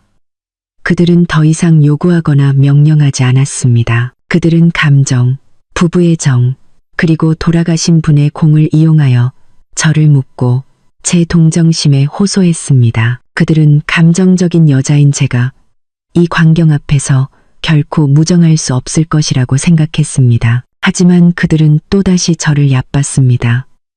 저는 감정적일 수 있지만 어리석지는 않습니다. 그리고 저는 그 눈물 뒤에 변함없는 계산이 숨어 있다는 것을 잘 알고 있었습니다. 저는 전 시어머니의 가짜 병상 옆에 앉아 여전히 그녀에게 손을 잡힌 채 있었습니다. 저는 그녀의 애원과 하소연을 들으며 모자가 완벽하게 연기하려는 비극적인 연극을 지켜보았습니다. 한 명은 임종을 앞둔 늙은 어머니, 뒤늦은 후회를 하는 역할을, 다른 한 명은 극심한 고통에 빠진 효자 아들 역할을 맡았습니다. 그들은 감정, 부부의 정, 그리고 돌아가신 아버지의 공까지 온갖 수단을 동원하여 죄책감이라는 보이지 않는 우리를 만들어 저를 그 안에 가두고 마음이 약해져 양보하게 만들려 했습니다. 하지만 그들은 틀렸습니다. 그들의 위선 속에서 보낸 10년은 제게 한 가지를 가르쳐 주었습니다. 이기적인 자들의 눈물을 절대 믿지 말라는 것을요. 저는 그녀를 보았습니다. 공포에 질려 며칠간 먹지도 자지도 못해 야위고 초췌해진 얼굴, 뺨을 타고 흐르는 눈물을 보았지만 저는 조금도 동정심을 느끼지 못했습니다. 그저 우스꽝스러울 뿐이었습니다. 저는 조용히 그녀의 손에서 제 손을 뺐습니다. 어머니, 제가 입을 열었습니다. 목소리는 여전히 차분했지만 차갑고 거리감이 느껴졌습니다. 더 이상 연기하실 필요 없어요. 그 연극, 이제는 지겨워요. 제 말은 절정에 달한 연극에 찬물을 끼얹는 것과 같았습니다. 최 여사님은 얼어붙었고 울음소리도 멎었습니다. 서준은 눈을 동그랗게 뜨고 저를 쳐다보았습니다. 제가 그렇게 무정하게 나올 줄은 상상도 못했던 것입니다. 네가 무슨 말을 하는 거냐? 최 여사님이 더듬거렸습니다. 엄마는 지금 죽어가고 있는데 네가 엄마 보고 연기한다고? 어머니가 돌아가실지 아닐지는 제가 알 수 없죠. 제가 말하며 창가로 걸어갔습니다. 하지만 제가 자산을 동결하지 않았다면 아마 지금쯤 어머니는 아드님과 그 내연녀와 함께 즐겁게 새집을 보러 다니고 계셨겠죠. 그렇죠? 저는 돌아서서 그들의 눈을 똑바로 쳐다보았습니다. 두 분은 겨우 몇 방울의 눈물과 몇 마디 사과로 제가 10년간 견뎌온 고통을 지울 수 있다고 생각하세요? 두 분이 제게 안겨준 배신과 모욕을 지울 수 있다고 생각하세요? 두 분은 제가 여전히 옛날의 어리석은 윤지수, 달콤한 말 몇 마디에 마음이 약해져서 또다시 희생할 거라고 생각하세요? 저는 비웃었습니다. 메마르고 비꼬는 웃음이었습니다. 두 분은 틀렸어요. 그 윤지수는 죽었어요. 두 분이 어머니의 아들이 내연녀를 집에 데려왔을 때 박수치며 축하하던 바로 그날에 죽었어요. 지금 두 분 앞에 서 있는 사람은 태산그룹의 이사회 의장입니다. 그리고 제가 오늘 여기 온 것은 두 분의 하소연을 들으러 온 것이 아니라 사업 이야기를 하러 온 것입니다. 제 입에서 나온 사업이라는 두 단어의 모자는 넋을 잃었습니다. 그들은 제가 무슨 말을 하는지 이해하지 못했습니다. 저는 그들에게 생각할 시간을 주지 않았습니다. 저는 방 안의 책상으로 가서 미리 준비해온 서류 뭉치를 꺼냈습니다. 저는 그것을 최 여사님 앞 침대 옆 탁자 위에 놓았습니다. 이것이 제 제안입니다. 서준이 급히 달려와 서류 뭉치를 집어들고 보았습니다. 읽을수록 그의 얼굴색은 변해갔습니다. 그것은 화해 문서가 아니라 그룹의 모든 권력을 재구성하는 제안서였습니다.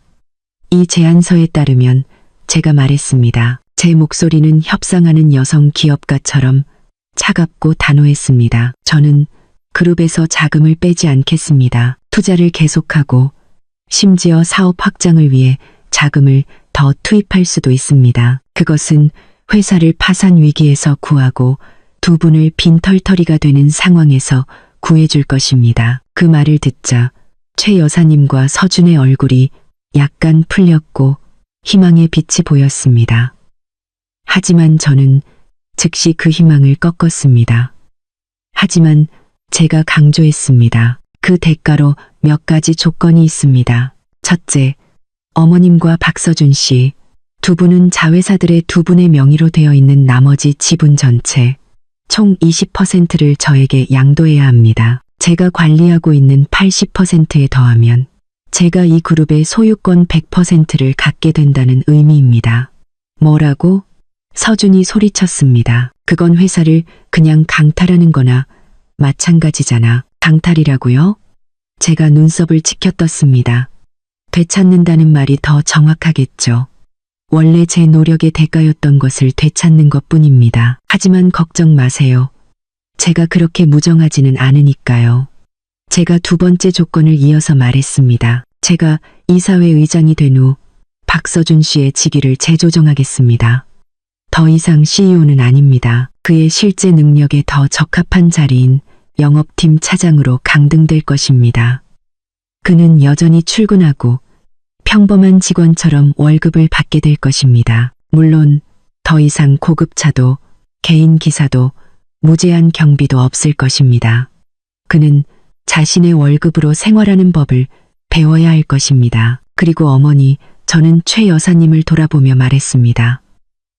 어머니는 그룹 직원의 어머니 자격으로 이 빌라에 계속 머무르실 수 있습니다. 모든 생활비, 가사 도우미 비용은 제가 계속 지원할 것입니다. 하지만 더 이상 유럽 여행도 명품 쇼핑도 없을 것입니다. 어머니는 다른 은퇴자들처럼 평범한 삶을 사는 법을 배우셔야 할 것입니다. 그리고 마지막이자 가장 중요한 조건입니다. 저는 두 사람 모두를 쳐다보았습니다. 두 분은 앞으로 절대 그룹의 경영이나 제 사생활에 개입해서는 안 됩니다. 이제부터 모든 결정은 저 혼자 내릴 것입니다. 이것이 제 제안입니다. 그것은 그들에게 다른 어떤 선택의 여지도 주지 않는 제안이었습니다. 받아들여서 예전처럼 풍족하지는 않더라도 평범한 삶을 살거나 아니면 거절하고 그룹의 붕괴, 재산 상실, 그리고 빈손으로 다시 시작하는 상황에 직면하거나 저는 그들을 감옥에 보내지도 길거리로 내쫓지도 않았습니다. 하지만 저는 그들이 가장 소중하게 여기던 것, 즉 권력과 왕족 같은 삶을 빼앗았습니다. 그것은 돈을 잃는 것보다 더 고통스러운 처벌이었습니다. 최 여사님과 서준은 그 자리에 넋을 잃고 앉아 있었습니다. 그들의 비극적인 연극은 완전히 실패했습니다. 이제서야 그들은 자신들 앞에 서 있는 사람이 감정으로 쉽게 조종할 수 있는 며느리, 아내가 아니라 냉철하고 결단력 있으며 조금의 관용도 없는 재계의 진정한 상어, 여성 회장이라는 것을 깨달았습니다. 제가 냉정한 제안을 한 후 박서준과 그의 어머니는 모두 마비 상태에 빠졌습니다.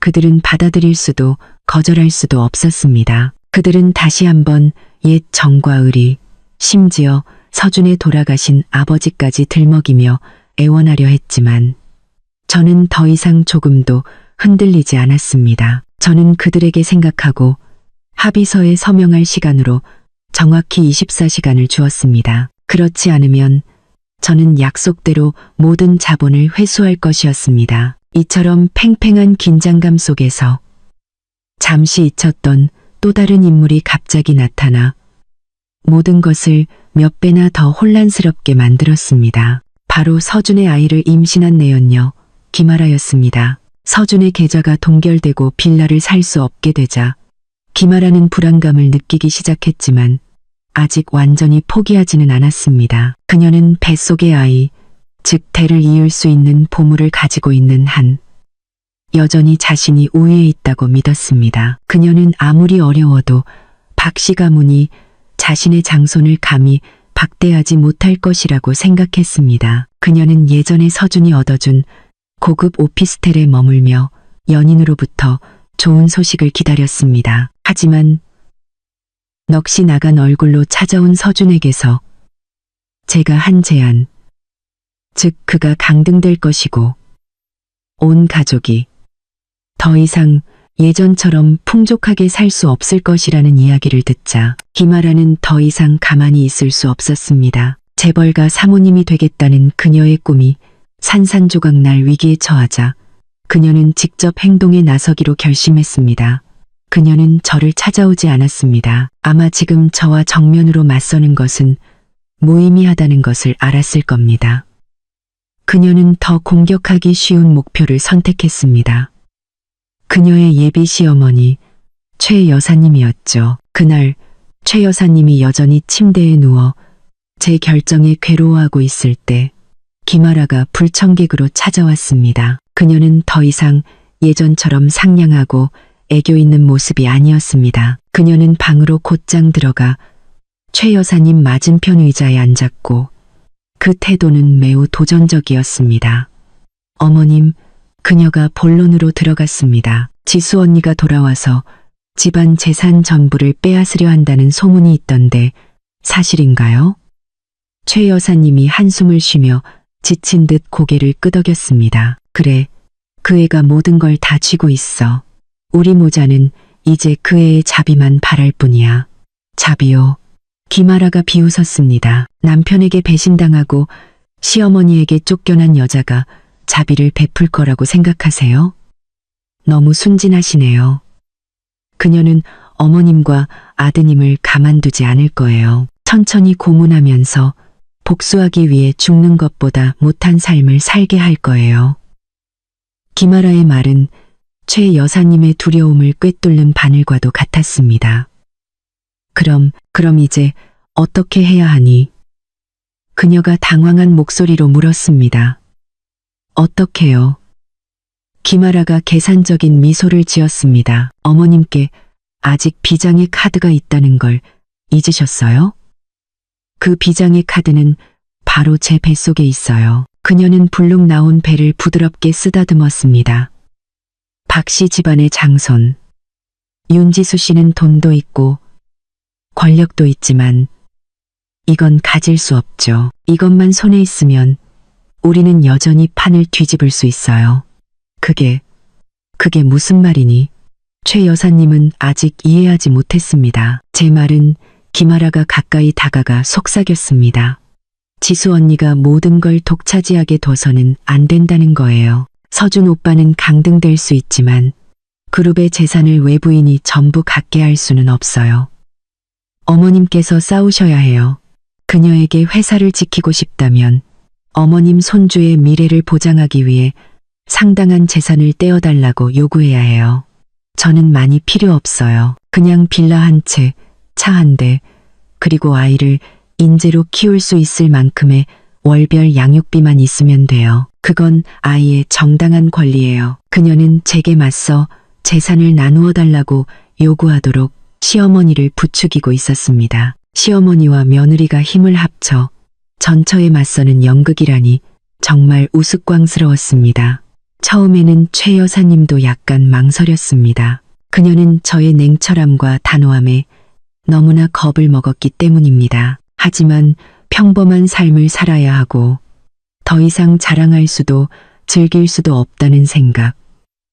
특히 장손을 생각하자 그녀의 마음속에서 탐욕이 다시 솟아올랐습니다. 그리하여 한 명은 옛 며느리, 한 명은 새 며느리인 두 사람 사이에 내부 다툼이 시작되었습니다. 김아라는 계속해서 집에 찾아와 최 여사님에게 울고불고 하소연하며 손주가 고생하게 될 것이고 마땅히 누려야 할 것을 누리지 못할 것이라는 비참한 미래를 그렸습니다. 그녀는 심지어 가족이 자신과 아이의 풍족한 삶을 보장해주지 않으면 이 아이를 지킬 수 있을지 모르겠다는 암시까지 했습니다.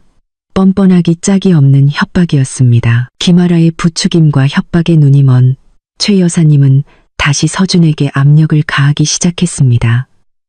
그녀는 울면서 자신의 손주를 손해보게 할 수는 없다고 말했습니다. 그녀는 서준에게 저에게 더 강하게 나가서 자신의 핏줄을 위한 권리를 되찾아오라고 요구했습니다.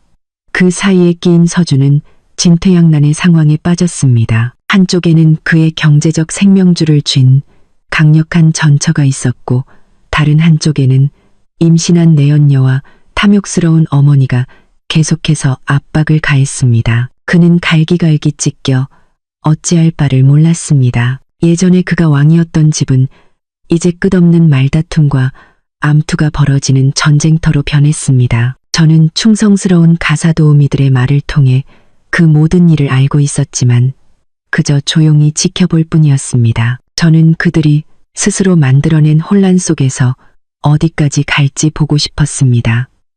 그리고 모든 일의 원흉인 제 전 남편이 어떤 선택을 할지 보고 싶었습니다. 한편으로는 저의 압박과 모든 것을 잃을 위기, 다른 한편으로는 내연녀 김아라의 협박과 끝없는 요구에 내몰린 박서준은 완전히 무너져 내렸습니다. 그는 더 이상 일할 정신이 없었고 하루 종일 술과 끝없는 말다툼에 빠져 살았습니다. 최 여사님은 제게 압박당하고 미래의 며느리에게 다시 압박을 받자 정말로 광란 상태에 빠졌습니다. 탐욕, 헛된 자존심, 그리고 모든 것을 잃을 것이라는 두려움이 그녀를 막다른 길에 몰린 야수로 만들었고 판을 뒤집기 위해서라면 가장 미친 짓이라도 서슴지 않게 만들었습니다.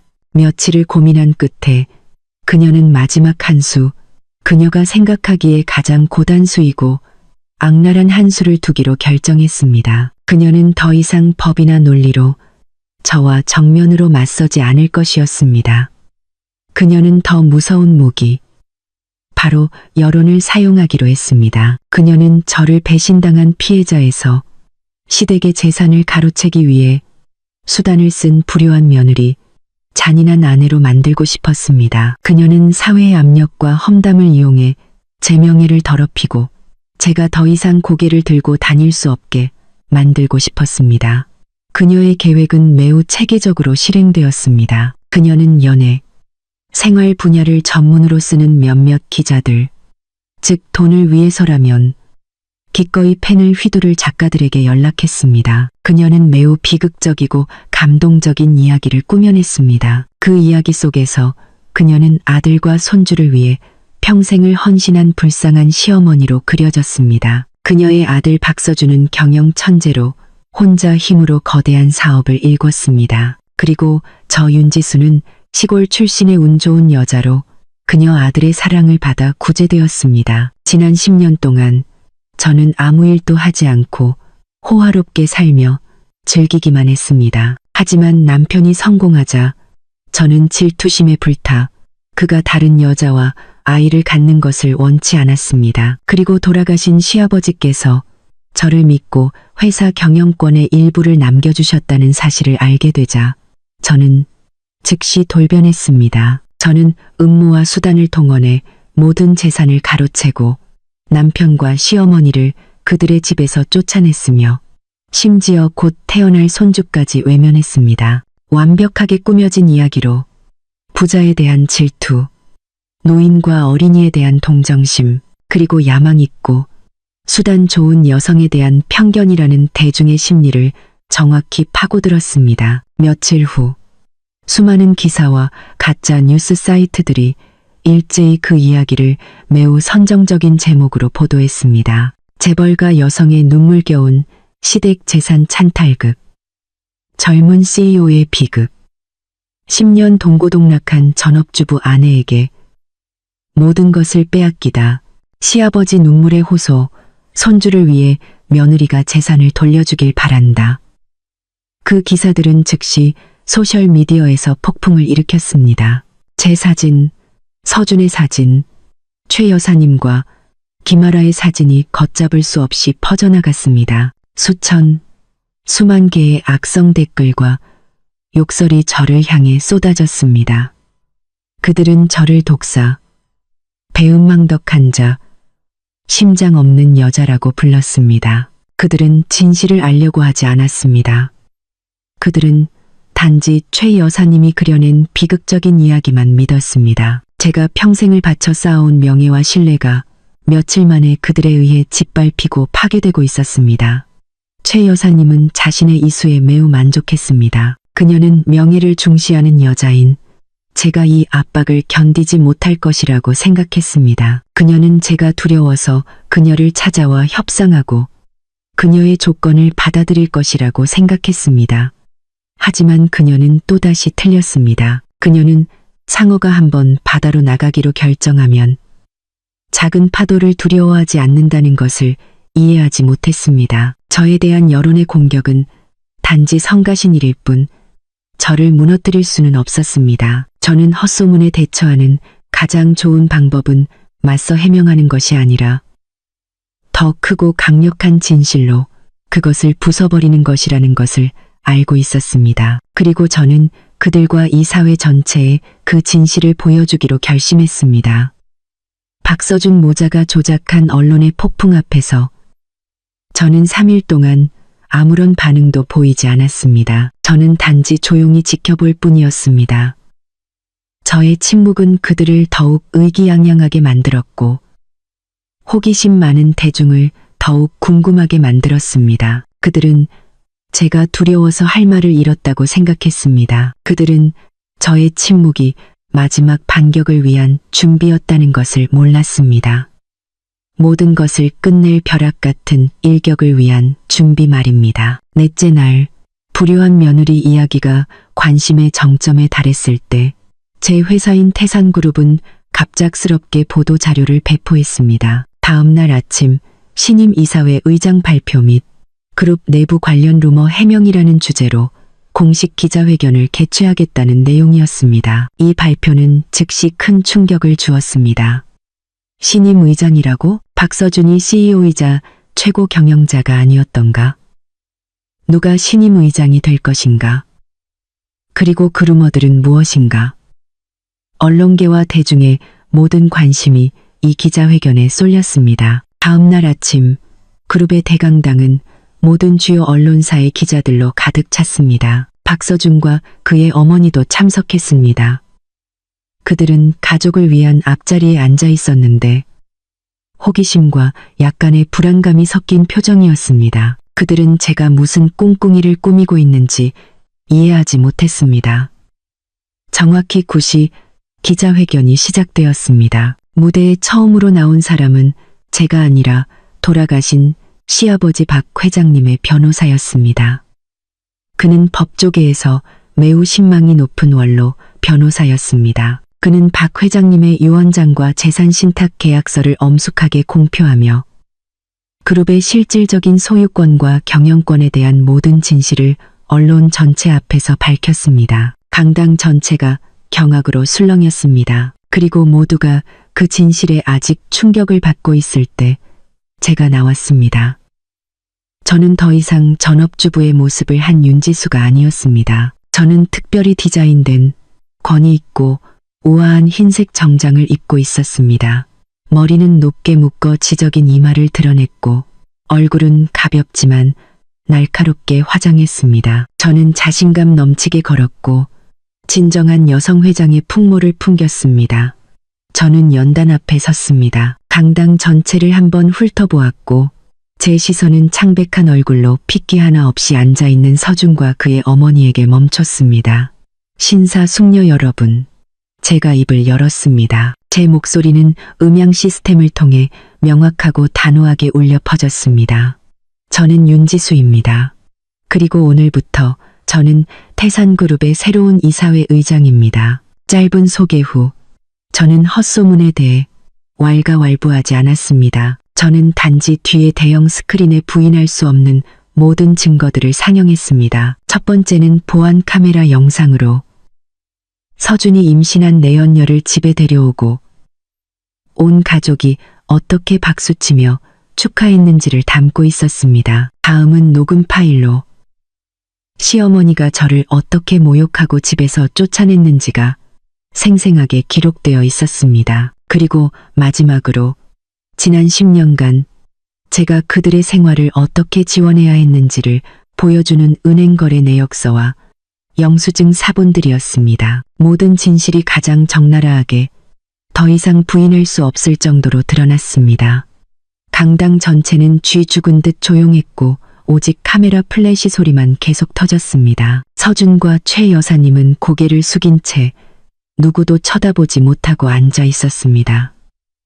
그들은 온 세상 앞에서 완전히 명예를 잃었습니다. 충분한 증거를 제시한 후 저는 마지막 선언으로 제 연설을 마쳤습니다. 태산그룹의 미래에 대해 저는 계속해서 회사를 이끌고 새로운 차원으로 발전시킬 것을 약속합니다. 박서준 씨에 대해서는 일어난 일들을 고려할 때 그는 더 이상 CEO 직책을 유지할 자격이 없습니다. 이사회는 곧 그의 새로운 직책에 대한 공식적인 결정을 내릴 것입니다. 개인적인 문제에 대해서는 더 이상 언급하지 않겠습니다. 모든 것은 법이 해결하도록 맡기겠습니다. 기자회견은 끝났습니다. 저는 완벽한 승리를 거두었습니다. 갖고 모든 헛소문은 산산조각 났고 제 명예는 되찾았으며 진정한 권력은 마침내 제 주인에게 돌아왔습니다. 그 후 며칠 동안 박서준과 그의 어머니는 상류사회에서 완전히 자취를 감추었습니다. 그들은 빌라에서 이사 나와 평범한 삶을 살아야 했습니다. 서준은 별로 중요하지 않은 부서의 평사원으로 강등되었습니다. 그는 스스로 출근하고 스스로 생계를 꾸려야 했습니다. 김아라는 연인이 모든 것을 잃은 것을 보고 재빨리 아이를 지우고 멀리 도망쳤습니다. 그리고 저는 공식적으로 그룹을 인수했습니다. 저는 제 재능과 결단력으로 회사 전체를 재구성하여 이전보다 훨씬 더 강력하게 성장시켰습니다. 저는 더 이상 그림자가 아니라 모든 사람에게 존경과 흠모를 받는 진정한 여성 회장이 되었습니다. 가끔 여유가 있을 때 저는 여전히 건물 최상층의 사무실에 혼자 서서 반짝이는 도시의 불빛을 내려다봅니다. 더 이상 외롭지 않습니다. 저는 저의 독립과 강인함 속에서 평화를 찾았습니다. 제 이야기는 아마도 사랑 이야기가 아니라 한 여성의 각성, 자신을 되찾는 이야기일 것입니다. 가장 큰 행복은 남자에게서 오는 것이 아니라 자기 자신의 가치와 능력에서 온다는 것을 확인시켜주는 이야기입니다. 황금빛 인생 상담소 채널과 함께 윤지수 씨의 인생 이야기 마지막 순간까지 함께 해주신 모든 분들께 인사드립니다. 마지막 이야기가 끝나면서 우리 마음속에는 정의의 승리에 대한 통쾌함과 함께 명예와 인간의 마음에 대한 어두운 면에 대한 약간의 생각에 잠기게 됩니다. 윤지수 씨의 이야기는 단순히 평범한 복수극이 아닙니다. 여러분, 더 깊이 들여다보면 이것은 여성의 능력과 가치에 대한 단호한 선언입니다. 환상 속에서 사는 것의 위험성에 대한 깊은 교훈이며 지혜야말로 가장 강력하고 매력적인 무기라는 것을 보여주는 증거입니다. 이 이야기가 주는 첫 번째이자 가장 핵심적인 교훈은 바로 가정 내 여성의 역할과 희생에 대한 경고입니다. 우리의 주인공 윤지수 씨는 재무 천재의 두뇌를 가진 재능 있는 여성의 표본입니다. 하지만 사랑 때문에 그녀는 무대 뒤로 물러나 그림자, 전업주부가 되어 남편이 빛나도록 했습니다. 그녀의 희생은 매우 컸습니다. 그녀는 자신의 청춘과 지혜를 모두 바쳐 시댁을 위해 제국을 건설했습니다. 하지만 그 조용한 희생이 가져온 것은 무엇이었을까요? 그것은 존중이 아니라 환상 속에 사는 무능한 자와 타인의 노력 위에서 향유할 줄만 아는 가족을 키웠을 뿐입니다. 윤지수 씨의 비극은 모든 여성에게 값비싼 교훈을 줍니다. 어떤 남자를 위해서도 절대 자신의 경력과 가치를 포기하지 마십시오. 당신은 든든한 후원자가 될 수는 있지만 결코 보이지 않는 그림자가 되어서는 안 됩니다. 왜냐하면 당신이 스스로 자신의 빛을 포기한다면 다른 사람이 당신을 보지 못한다고 원망하지 마십시오. 거기서 우리는 더 중요한 교훈에 도달합니다. 바로 타인에게 의존하고 자신의 능력에 대한 환상을 품고 사는 것의 위험성입니다. 박서준은 바로 그 실패의 화신입니다. 그는 지위, 돈, 명예 등 모든 것을 가졌지만 그 어느 것도 스스로 이룬 것이 아니었습니다. 그는 단지 완벽하게 만들어진 꼭두각시 허수아비에 불과했습니다. 하지만 그는 자신이 진짜 왕이라고 믿었습니다. 그 환상은 그를 오만하고 배신적인 인간으로 만들었고 자신을 만들어준 바로 그 사람을 경멸하게 했습니다. 그리고 인형사가 조종하는 줄을 끊기로 결정했을 때 그는 정점에서 나락으로 곤두박질 쳤습니다. 이 이야기는 우리 모두에게, 특히 남성들에게 경고의 메시지를 전합니다. 절대 거짓의 기반 위에서 또는 타인에게 의존하여 자신의 경력을 쌓지 마십시오. 진정한 성공은 자신의 능력, 땀과 노력에서 비롯되어야 합니다. 왜냐하면 너무나 쉽게 얻은 모든 것은 너무나 빨리 사라지기 때문입니다. 그리고 아마도 이 이야기를 가장 특별하고 영감을 주는 것으로 만드는 것은 바로 윤지수 씨의 멋진 역전극일 것입니다. 그녀는 눈물을 사용하지 않았고 값싼 질투의 수법을 쓰지 않았습니다. 그녀는 자신의 가장 강력한 무기, 즉 지혜와 재정적 권력을 사용했습니다. 그녀는 여성이 지식과 독립성을 손에 쥐었을 때 어떤 세력도 그녀를 무시하거나 짓밟을 수 없다는 것을 증명했습니다. 그녀의 복수는 파괴를 위한 것이 아니라 질서를 재정립하고 모든 것을 본래의 가치로 되돌려 놓기 위한 것이었습니다. 그녀는 그들을 무자비하게 길거리로 내쫓지 않고